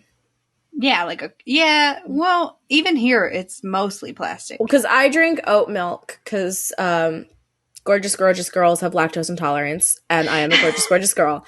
But so I drink oat milk, and that comes in the cartons, and I've definitely seen cartons of like regular milk. Yeah. I guess it's just not as popular here. There's some almond milk that comes in a carton. Oat milk is kind of hard to find where I'm at. I was literally just with a friend going through several stores trying to find some oat milk. I would die. So it's just like, it was weird. It took me out of it, to see him using the little splash of milk from a jar, like a glass. I didn't even clock that. I was kind of lingering on the monogrammed mug with the N. And I was like, N for Nick or N for Nelson? Whose mug is this? I've never thought about that. I just always assumed it was for Nick, but you're right. It could totally be for Nelson. Yeah. Wow. Because I'm like, is it Nick's mug or is it Sarah's or is it David's? I hope it's not David's. Wow. Or maybe they have a set of N mugs for Nelson. I know. Who knows? So interesting. But yeah, Sarah Nelson totally knows what's going on. Like, I love she says that she likes Charlie and that Nick is more himself around Charlie. And I have so many emotions and thoughts about this moment and Kit Connor's acting in this moment. And I'm crying and I'm like, I'm not even joking. Like, my eyes are getting watery just thinking about it. This scene, there's a handful of scenes between Sarah and Nick that mean a lot to me. Yeah. And this is one of them. And I said this I did like a season overall type of episode with Slayerfest for their Patreon about this. And I brought this scene up and how I feel like, and maybe I'm wrong. I said this on there too. Maybe I'm wrong. But I feel like for a lot of us growing up at different ages, it doesn't have to be as old as he is. A lot of the times it happens when you're younger. But there is that like interaction that you start to have with someone, maybe a family member, maybe a friend, maybe a love interest, who knows, but where it does kind of like awaken you a little bit and have you start to think like, am I doing these things because I like it? Or am I doing these things because this is what I'm used to? This is what I've been influenced to do. Am I doing this because I'm comfortable in this space, or am I doing this because I actually like it? And I think that this is a moment for him where he really starts to be like, well, shit, even my mom is saying like, I'm different when I'm with him because I am more comfortable in my own skin and in doing the things I like with him than versus being with the rugby lads, for instance. And I think, too, it speaks so much to Tao's perception of Nick versus Charlie's perception of Nick, because Tao only sees rugby lad Nick Nelson. And only from a distance. And, you know, but Charlie has never really seen that. Charlie sees the real Nick in a way. And it's like, it's just innate. Like from like the start of their like friendship, like Nick never had to like put up a facade. It's just like, you can just feel it with Charlie that like, this is what's right. This is who I am. And you feel safe. Yeah. And it's beautiful. And it hurts. Yeah. Like, I just like, yeah, it's, and like, it's the way that, I mean, obviously I have to imagine, like, if I were ever to like talk to Kit Connor, I'd be like, okay, but working, like, all of these like one-on-one scenes with Olivia Colman must be so intimidating because she's incredible. But he fucking brings it every single time. And like, the way, like, the face journey that he goes on, where he's like realizing it. I mean, he does this so many times in this episode. It's amazing, but like realizing it and then like the panic, processing it. Yeah. It's incredible. Truly. How much and both like Kit and Joe do with their faces in this episode. Yes. And like how he like holds his breath at the right amount of, like, just the right amount of time in certain scenes and, like, lets out his answer with his breath. Like, it's just fucking perfect every time. So good. So then we cut to Nick walking on the sidewalk with a spring in his step. Boo. He's so happy. He's so happy. It's so cute. Wait, do you mean Charlie? No, we cut to Nick walking up to the school gate. Right, okay. My brain just kind of, like, farted a bit, so. That's okay. Yeah, okay, yeah. And, like, he's with his friends, his, like, year 11 friends. And Harry's there, and Imogen's there, who is a new character, and who we meet in this scene. Nick is very pensively staring at his phone. Imogen is very thirstily staring at Nick. Yeah. Absolutely. Yeah. She's like hanging out in the back with like Ben and Harry, which but yeah, she's staring at Nick while he is staring at his phone, texting Charlie. Yes. And he's like writing out a text to see if Charlie wants to hang out again. He said so with 4 or 5 O's, like, I was wondering if you want to hang out this weekend. And he hesitates before sending it just long enough for Imogen, Miss Queen of Confidence, to come over. I texting. Love her so much. I will say my first go, I was like immediately like, no, I actually wrote down like a whole thing about Imogen because like at this point on November 19th, 2022, I love Imogen. But I needed to like, I wanted to kind of go back to the mindset of like how I felt on my first few watches when I didn't like her. And I was actually thinking about it. It's like the way, like how nosy she is in this scene. And also the fact that the first two people that we see her talking to are Harry and Ben. Like, and we already hate the two of them from the first episode. So it's very interesting the way that they introduce her and like the arc that she goes on. Yeah, for sure. But yeah, no, my first impression of her was not good. But I do, at this point, having seen the show countless times, love her. Yeah, I love her too. My girl cannot take a hint. No. This is hint number 1, straight out the gate, that he is not interested. But boy, does it just... I can't wait to talk her about her in like the next few episodes, because yeah, it's gonna be good. The next episode specifically, I have some good image in. I wish that I had that type of confidence when I was that age. We all? Because man, would have made life a lot easier or harder. I mean, really, who knows? Yeah. So she loudly announces, when he says he won't tell her what he's doing, she loudly announces that he's definitely chirpsing someone.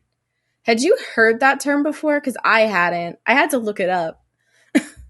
No, it makes me think of like tweeting, maybe like chirping birds, Twitter. No. I don't know, but no, it's not something I'd heard. So like initially, based on the like way that the group reacted, I thought it was like sexting or something, and that she was being like, you know, like trying to like embarrass him, but it just means like flirting with someone, which, I mean, at that age, is embarrassing, I guess. If you're not the one telling people you're doing it. Exactly. Like, it could be.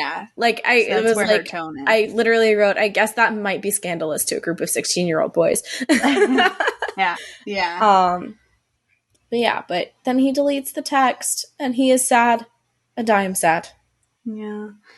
This is like the one point that I had to bring this up right now, but like, we know that Sebastian Croft got brought back for season 2. Mm-hmm. Do we think that he'll have new scenes, or do we think they'll all be flashbacks? I'm wondering. There's no way to know. Really. Yeah, he has, because thinking about. I know. I'm like, I think for me, it's more like, what do I want? Because it's really hard to like say based on what we have in season 1 and the comics. It's really hard to say, because like Ben's story arc is done. But like in the show, his story arc has come to a conclusion. I don't know what more they could do with him without trying to give him a redemption arc that I don't want. Because you have not read Solitaire. No. He's in Solitaire. Okay. I don't know how much you want me to give away. I want to keep it pure for at least 3 more weeks, apparently. Well, we'll leave it. We'll reopen this discussion after we'll reconvene. Yes, Solitaire. Okay, interesting. So then we cut to the rugby pitch, and Charlie is watching from the sidelines as the reserve while they play their little match. And Tao comes up, but first, in this moment, right, I see Charlie watching from the sidelines, very much in love with Nick. Yeah. I paused the fucking show in the middle because I had this very vivid image in my brain of an American high school AU, and I have this all written out, so I'm reading off of my notes right now, right? But I had this beautiful image of an American high school AU where Nick is the varsity quarterback, and Nick is just like, you know, his boyfriend, and they've been going out for a while, but it's like the fall after the Paris trip, so Nick's newly out. It's all, and so Nick is finally at a place where he can ask his boyfriend to wear his jersey to the game. I paused the fucking episode to write a 270-word fanfic of this little scene. It's very cute, and everyone should go read it. Yes, we'll link it in the show notes. But I just needed everyone to know that, because like I could not get it out of my brain. I had to stop what I was doing and write this fic. As you should have. Yes. As I said in our story earlier, as you should have. Our friend Nicolette saw me tweet about it, and she was like, how does one pause Heartstopper? And I'm like, when you have a very vivid image in your mind of a fan fiction that needs to come into existence at this exact moment, But yeah, I'm very proud of sure. it. It's the first fan fiction I've written in about 10 years. And I love it. Amazing. Get back on that horse. Fill us with content. I do have like 3 more ideas in this same like vein. Like one of like him going to the game, one of them at the dance. There may or may not be a promposal idea. Oh my god, it's so cute. Yeah. So, yeah, he's standing there lovingly watching Nick score most of the points as he tells Tao. Yes. Tao comes up and he says, I actually wanted to talk to you about Nick. To which I scream, read the room, Tao. This is not the place to have this conversation. This is obviously a movie night conversation. This is not a let me go see my friend at his scrimmage fucking practice game conversation. Yeah. I did note that Tao appears Doc Martens first. And understands nothing, which, I mean, fair. Who does? Also, this is another case in which the animation of the lines and turning it into like a comic style really works for me. Mm-hmm. I think this is a great use of that. Yes, I liked it a lot here. So in this moment, Charlie announces that he thinks Nick isn't straight. And he says, obviously, I'm not getting my hopes up, but I just think maybe there's a chance. Except, everything about your face and your voice and your body language tells me that you are, in fact, getting your hopes very up. Your hopes are taller than Nick. Fucking oak tree hopes at this point. Oh, yeah, like in the stratosphere, bud. And Tao can tell, like his face crumbles because he has come here with bad news and is hearing this first, which makes it even worse. Yeah. And this is so high school. It is. Like, this is so high school. Like, there's so many assumptions being made. This is just like telephone game hell. Oh, yeah. Tao heard that Nick likes a girl. And the way that Tao heard this is that he took it upon himself to do some digging over their half-term break because he doesn't want Charlie to get hurt. And I have feelings, and they are not good ones. But so he messaged Otis, who he knows from the school play, and asked if Nick was going out with anyone because I might have a friend who is interested, which we've all been there. We've all either been the person asking that for our friend or been the one asking our friend to ask someone. We've all been there. It's very high school. Or been the one asking that about themselves and saying it was a friend. Oh, yeah. Just, all of the things. My problem with it here is that he didn't consult Charlie about it. There was no, it was like a massive betrayal of trust because even though Tao didn't tell Otis, I think Charlie is interested or anything like that, it's still this really big betrayal of trust. Mm-hmm. To do this without getting permission. And I feel like hiding behind the guise of well, I don't want you to get hurt is such a shitty cop out in this moment. Because he knows Charlie's going to be upset and he, wants it to be at Nick or Tara and not at him. I struggle with this because I do think Tao had good intentions. I just based on him specifically, not other people who have done similar things in my life didn't have the best intention. But I think in this instance, he did have good intentions. Mm-hmm. We have to remember that Isaac and Elle weren't really there for the worst of the bullying, according to canon. So it was just Tao. Mm-hmm. And that's a lot to put on yourself, and so he doesn't want to, have to go through that again. Yeah. So it is a little bit selfish in the fact that he doesn't want to feel that burden again of having to be the only one there. But he also needs to remember that he's not the only one there anymore. There's a group of them. Charlie has a support network now. Mm-hmm. And yeah, it's a fine line he's walking, and he's not walking it well. Yeah. I think, too, that my opinion is colored by what happens next. Because I hate this. Because Tao pulls out his phone, and we learn that Tao, Elle, and Isaac have a group chat that Charlie is not in. Mm-hmm. And this is, as a person with anxiety, my worst nightmare come to life. Mm-hmm. And I feel like if Charlie knew this, it would break him.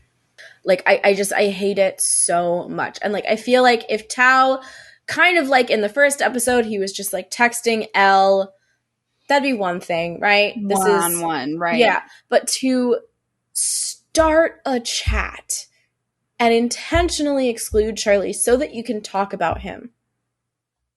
And, like, I have to assume that this was started to talk about Charlie's crush on Nick. I don't like it. Yeah. No, that's fair. I also, like, suffer from a lot of anxiety, and this would fully destroy me for, like, I would have to have several therapy sessions about this if I found out.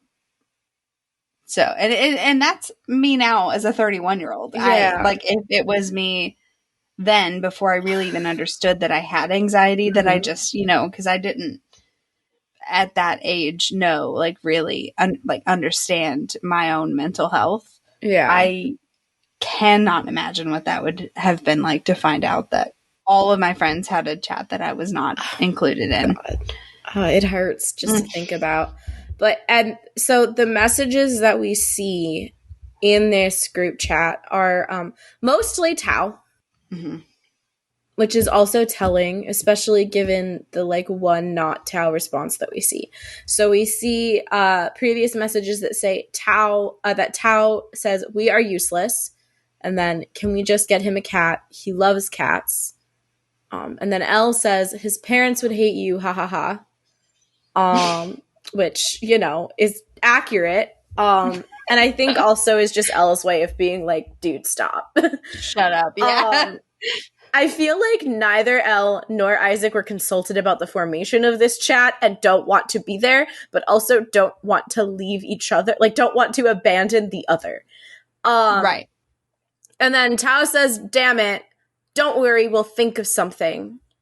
And then now he's adding, "Emergency Charlie situation, you two free this evening."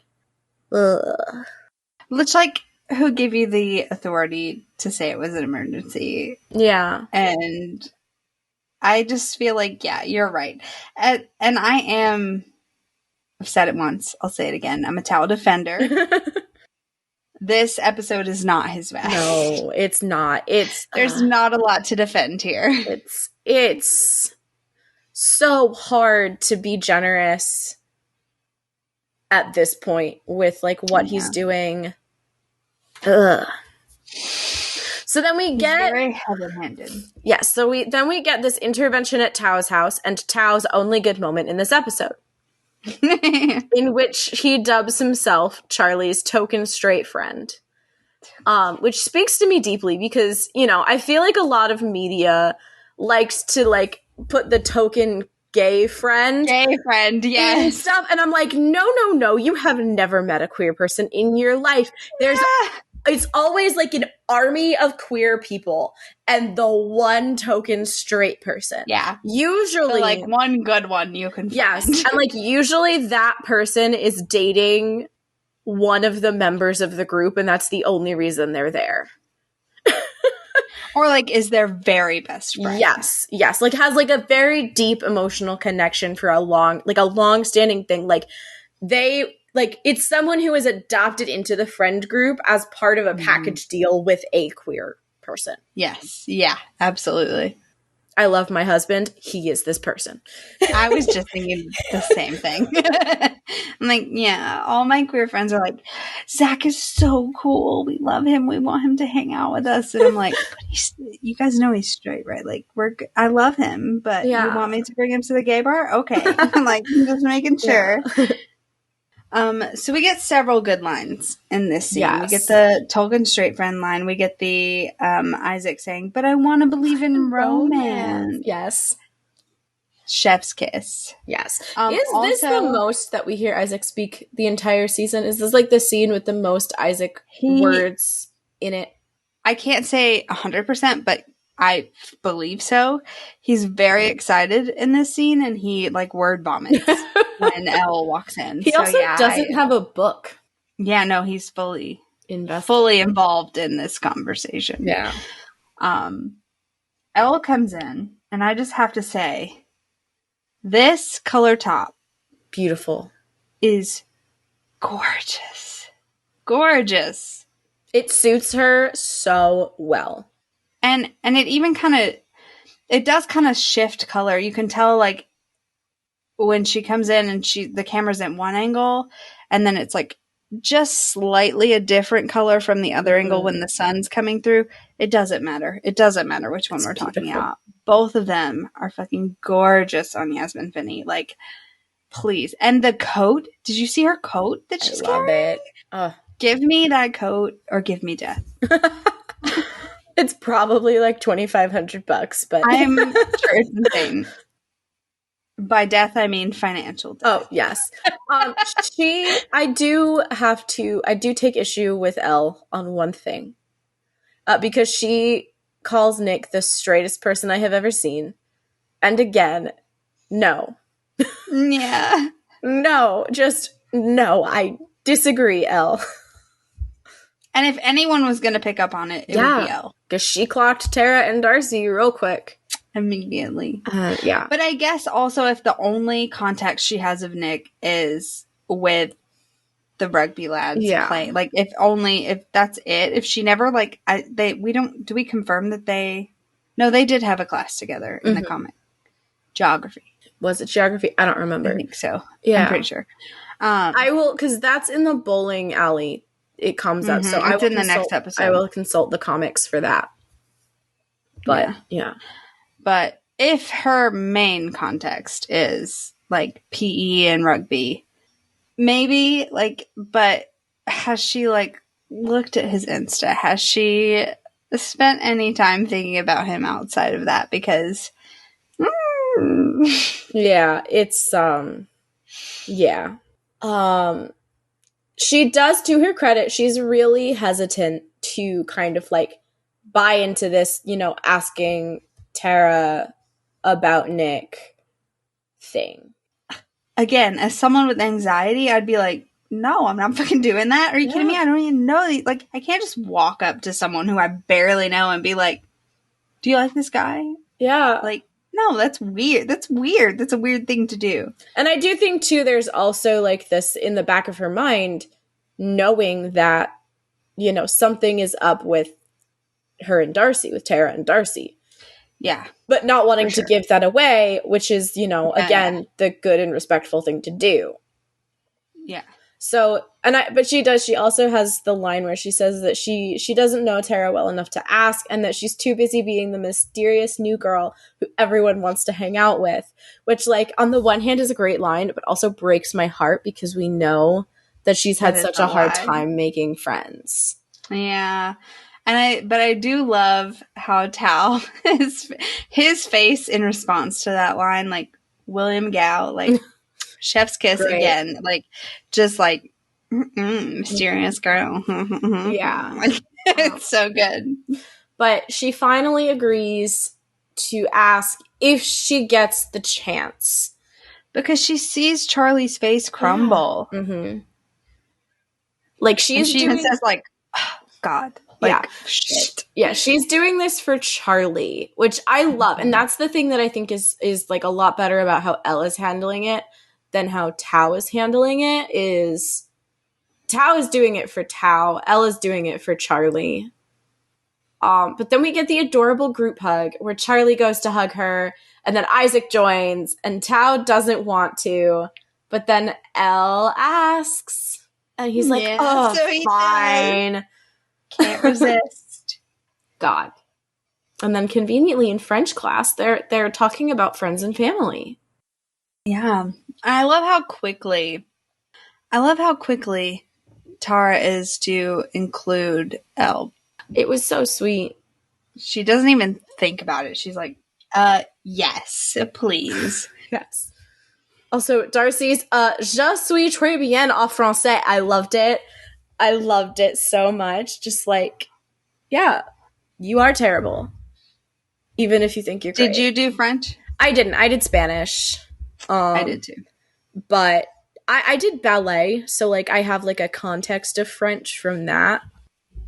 Speaking of, I took a screenshot of the, like, it's, you know, like in high school when they would have like those big rolls of paper that you could get out and make art on. The French class art, did you look at it? No. It's behind her. It's okay. There's like a woman's bust that's clearly like a corset with like a shawl over her. There's another person that's like in a dress with their red boot like coming out of it. And there's an accordion and a paint palette. And it just says accordion, palette, Moulin Rouge. And I'm like, what American did they get to design this French room? Because those are like the quintessential like accordion, palette, Moulin Rouge. Like we're in a French class, just so you know. Yeah. That's really funny. I didn't even notice that. But yeah, so then they all start asking each other, do you have a boyfriend? Darcy's the best because she changes the article from, like, I don't know French, but she changes it from the masculine form to the feminine form. So she really says, yes, I have a girlfriend. To which Elle points out, and she blushes and giggles and says, oops. Oh, oops. Yeah, just the look and the giggle between Tara and Darcy is great. And not subtle. Not subtle at all.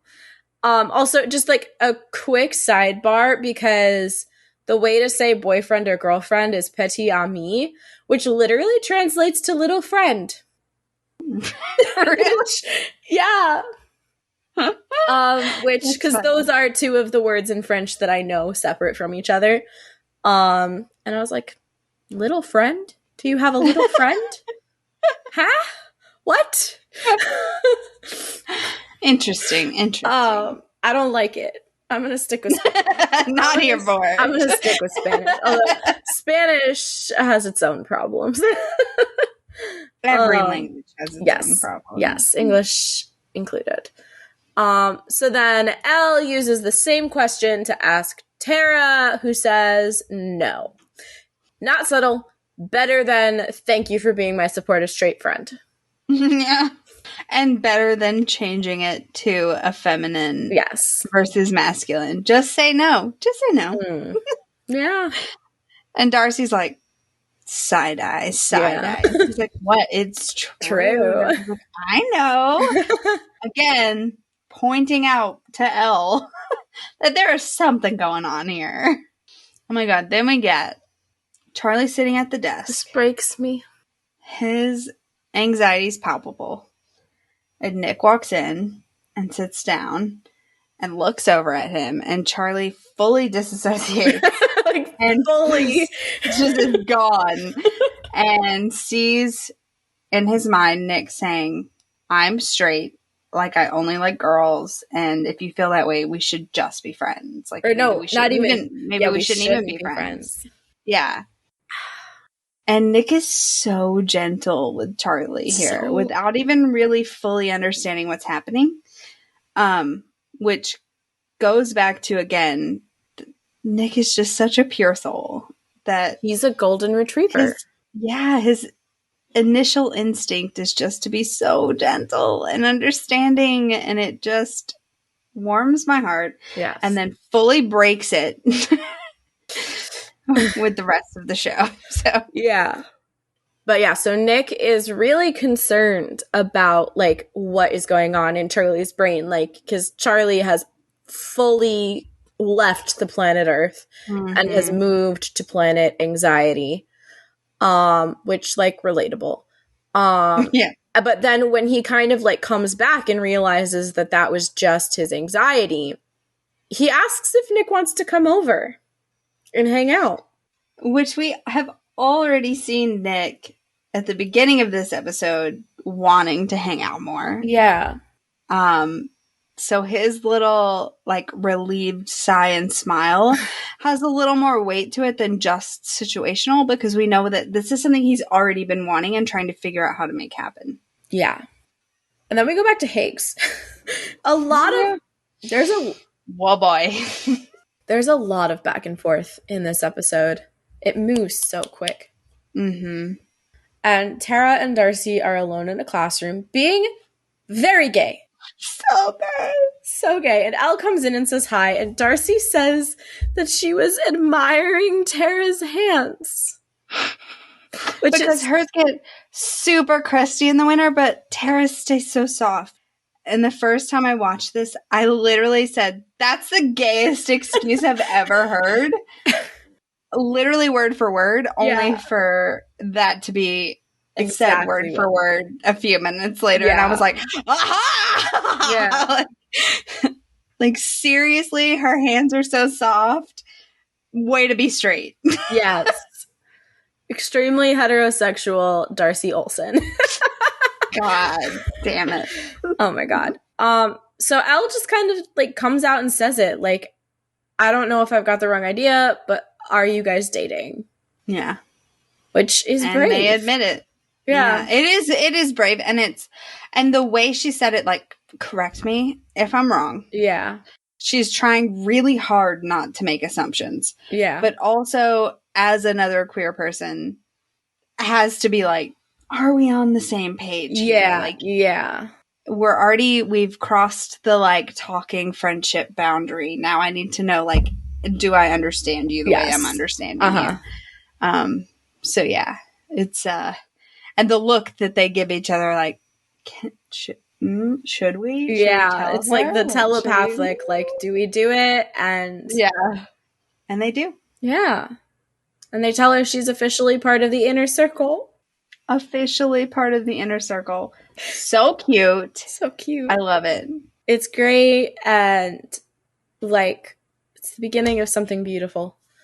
Yes. And the amount of fics that I've read that are like, Elle meets Tara and Darcy and Nick in one corner and has Tao and Charlie in the other corner and, like, unites them. And I'm like, yeah. Tracks. It fucking tracks. Yeah.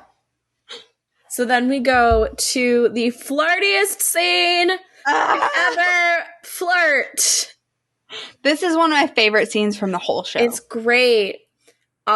Nick is bad at the drums. And so Charlie does the classic, here, let me help you. And he, like, grabs his hands and is, like, playing the drums. And it's, like, making it like Nick is playing the drums. And the way that these two boys look at each other, that is love if I have ever seen it. First off, another top-notch sweater by Charlie Spring. Yes. I need all of these sweaters. Second, I feel like he doesn't even realize that he is sharing a tiny-ass stool, thigh to thigh, holding his hands over Nick's hands and drumming until he looks over at Nick, who is blushing insanely. Oh my God. Because he has been fully losing his mind since Charlie sat down. Mm-hmm. Like, losing his mind. I saw a great post earlier that was like, who needs the only one bed trope when we have only one stool? Yes. And so he looks over at Nick, who is losing his mind, and together they look down at their hands and realize that even though they've stopped drumming, they're still holding hands. Each other. Yes. And Charlie aborts mission. Yes. He is out. And then we cut to them on the couch, and Charlie has fallen asleep.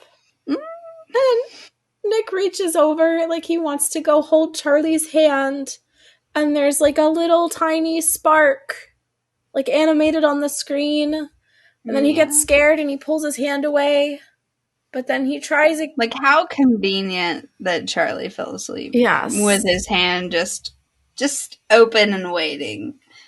Then, also, what movie do you think they're watching? I tried to listen. I really wasn't sure, but in my heart says Star Wars. So I'm going with Star Wars Empire Strikes Back. Okay, fair. Don't ask me why. I just know it in my soul to be true. I have no evidence, but yeah. And the way that he looks over at sleeping Charlie with just like so much like adoration, and like it's just before he even gets to the hand, like just looking at sleeping Charlie is like a moment for him. It's a moment.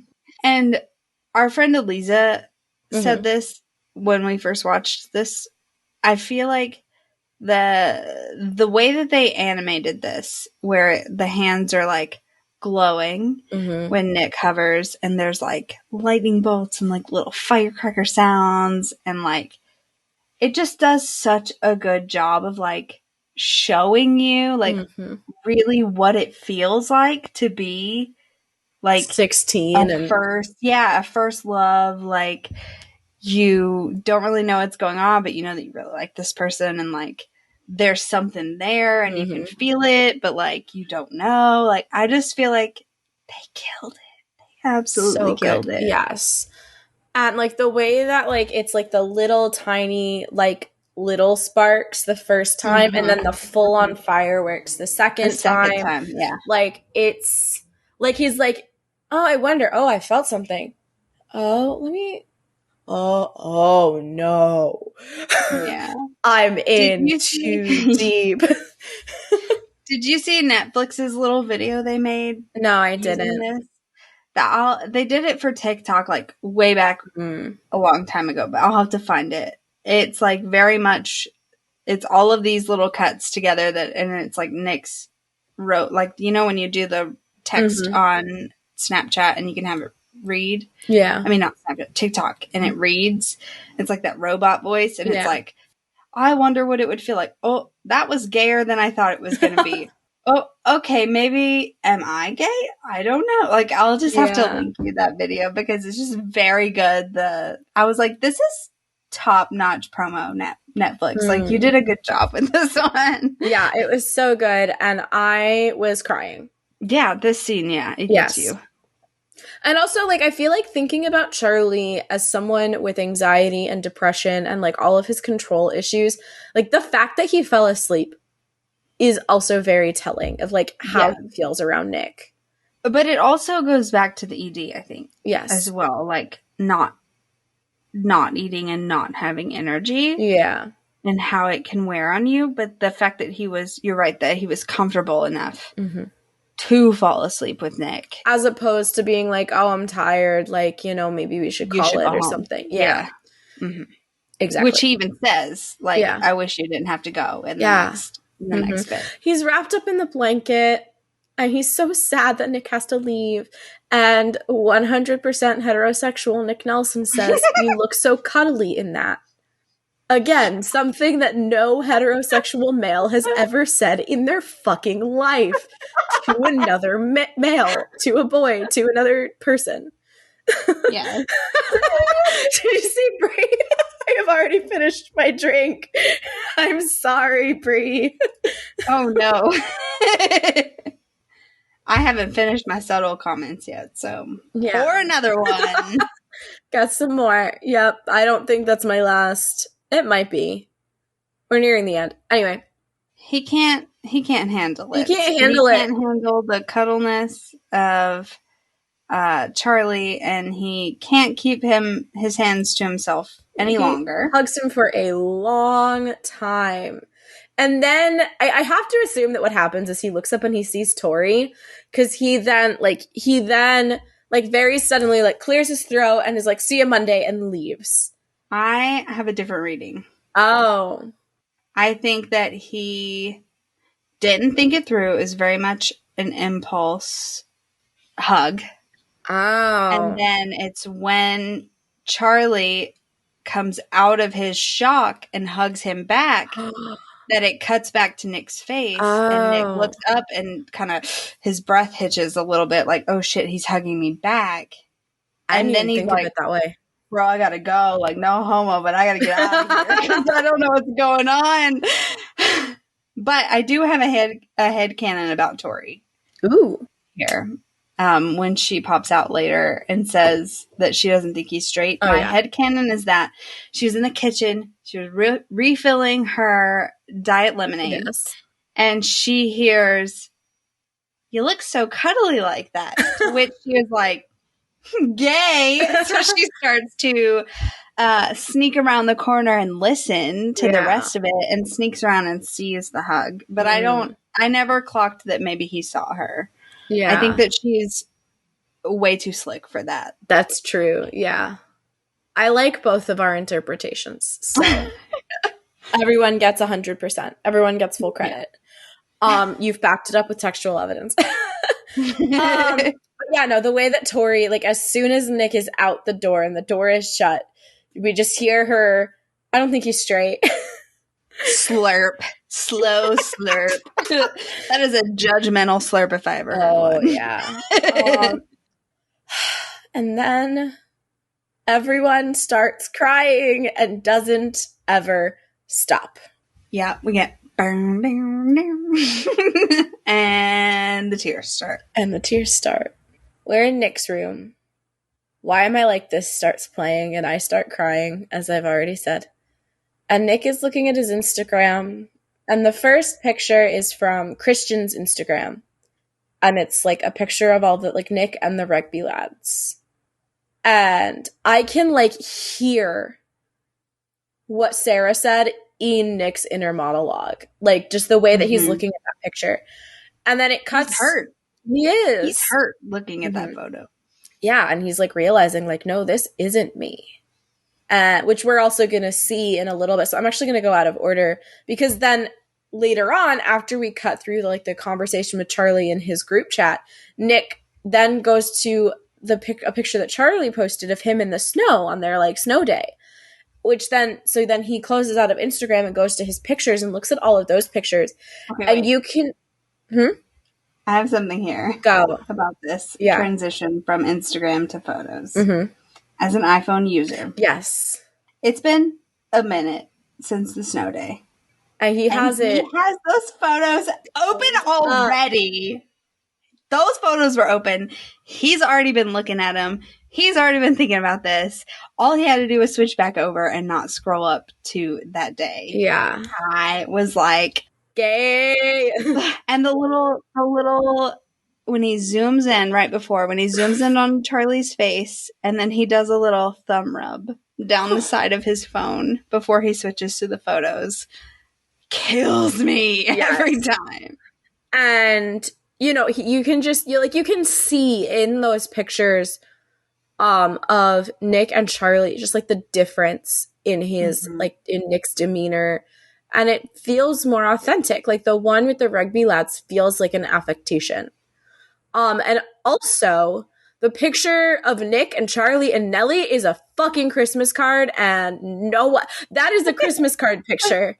Like, I think, it truly is. I think that Sarah Nelson should send that as the Christmas picture. You know what? We'll Photoshop her face in. It's good. It's a family And not David. David's not included. No. Neither is Stefan. Yeah. So back to in between these two moments, though, Charlie texts his group chat with Tao, Elle, and Isaac. And I do want to take a moment to appreciate the previous conversation that we can see on screen. The first thing it says, it's Tao, I'm joking. And then Isaac tagged Charlie and says, hope he's secretly gay. And Elle says lol with LOL. It's LOOOOOOLOMG. And Tao says, please stop giving him ideas.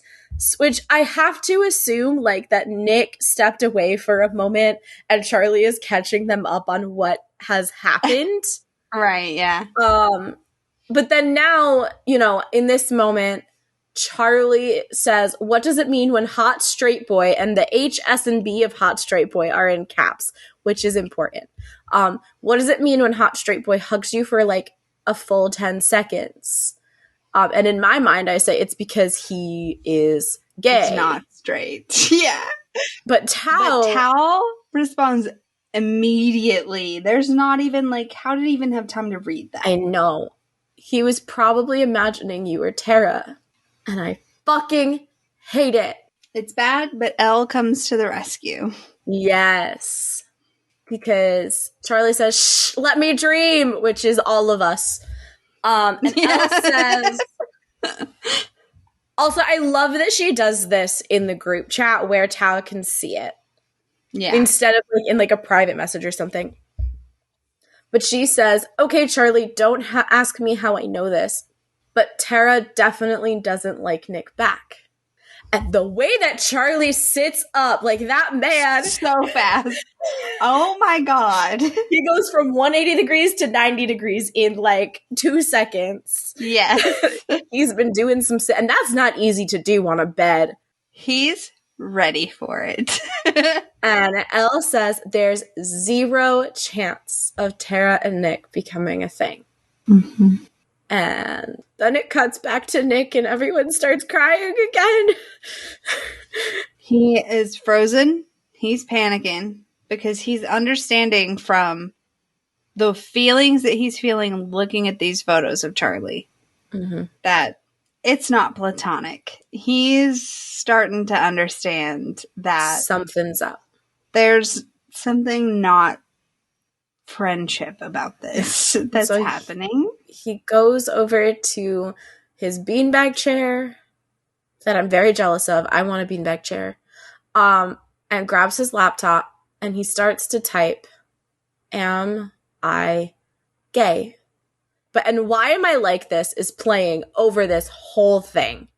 And I'm sobbing. Yeah, the whole time.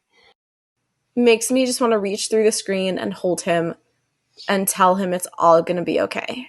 Because he lingers for a moment and he's like reading it. And it's like, he's acknowledging that the minute that I actually search this, it's real. It's real. And he hits enter and the episode ends. And like, you're right. Kit Connor, all the awards to the full cast. Don't get me wrong. But this specific scene is so good because you can see the sadness, the panic, also hope. Like, all of it is there in his face. Yeah. And it's just so good. It's good. And also horrible at the same time. Yes. It's everything. It's everything. And then Why Am I Like This plays us out as we cry. Sob. And cry. Yeah. And cry. Which I feel like we'll get into this later on in the series, but we're both bi. So we both went through this, like, oh, wow, this is like, any queer person goes through it. But it's interesting to me to watch it as someone who's significantly older than this character. Because I never did any Googling specifically. Like, I never Googled, am I gay? I just kind of was like, well, shit. I think I might be attracted to women. And I had to sit with that. But that was because I'm not from, like, I would have never thought to Google, am I gay? Did you Google? I definitely Googled, like, how do I know I'm gay? Or how do you know if you're gay? Or something like that. Yeah. How old were you when you... So, the short version, because we are planning an entire episode about this. But the full journey basically was from 16 to 19. Okay. See, I was a late bloomer. Yeah. So looking back, it was definitely there at those ages, but I didn't comprehend it. It wasn't until I was probably 23 or 24 before I started like fully understanding like, well, shit. I think maybe all those times I thought, because we'll get it. I'm not going to spoil our full, because we're going to have a full episode about this. But it was like the second bonus episode that we planned. We're like music and being bi. And being bi, yeah.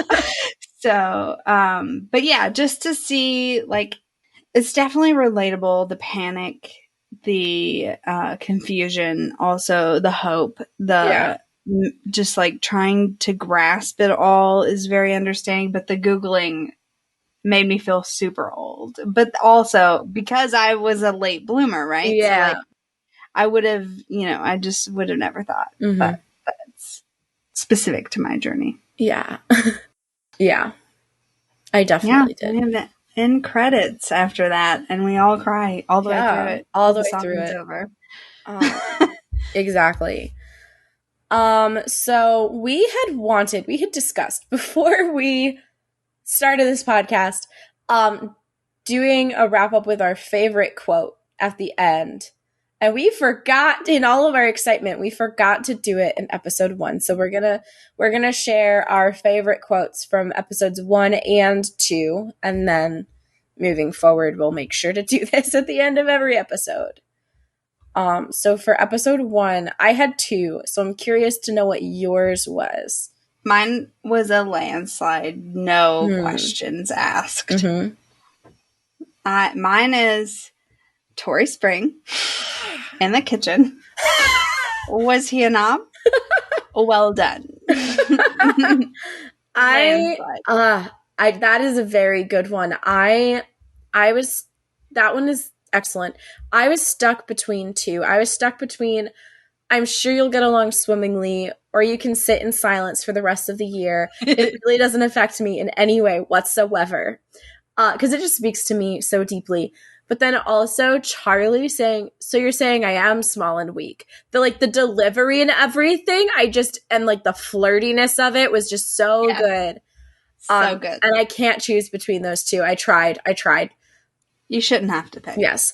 But for episode 2, it was a piece of cake. For me, it was far and away. Oh, let's say it on 3. Okay. Because I think we have the same. I don't know. Maybe not. Maybe not. But I would assume. I thought maybe. Okay. With the general theme of our podcast. All right. 1, 2, 3. Wow. And bisexual people exist. No, it wasn't mine. That one's great, but wow, being a teacher is terrible. Being a teenager is terrible.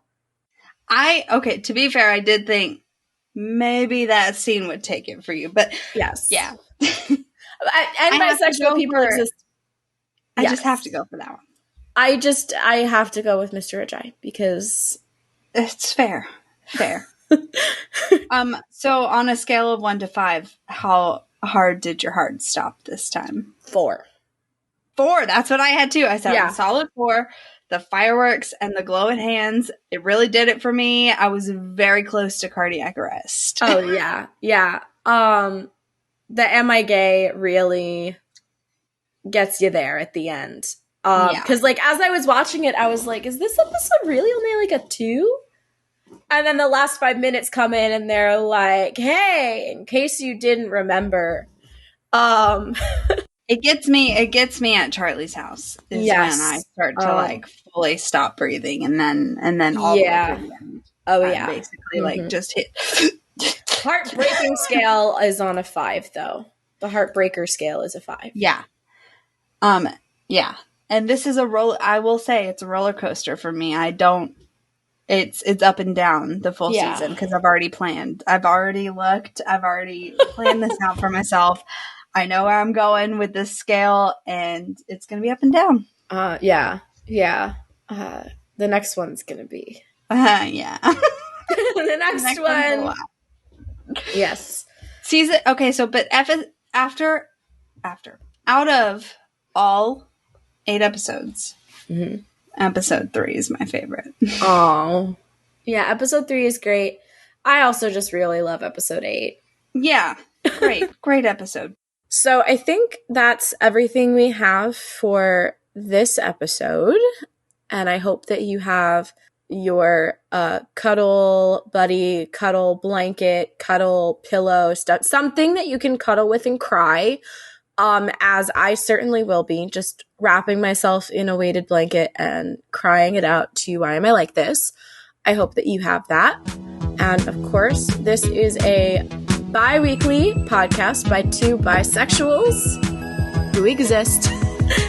Yes. So we will be back in 2 weeks to talk about episode 3, Kiss.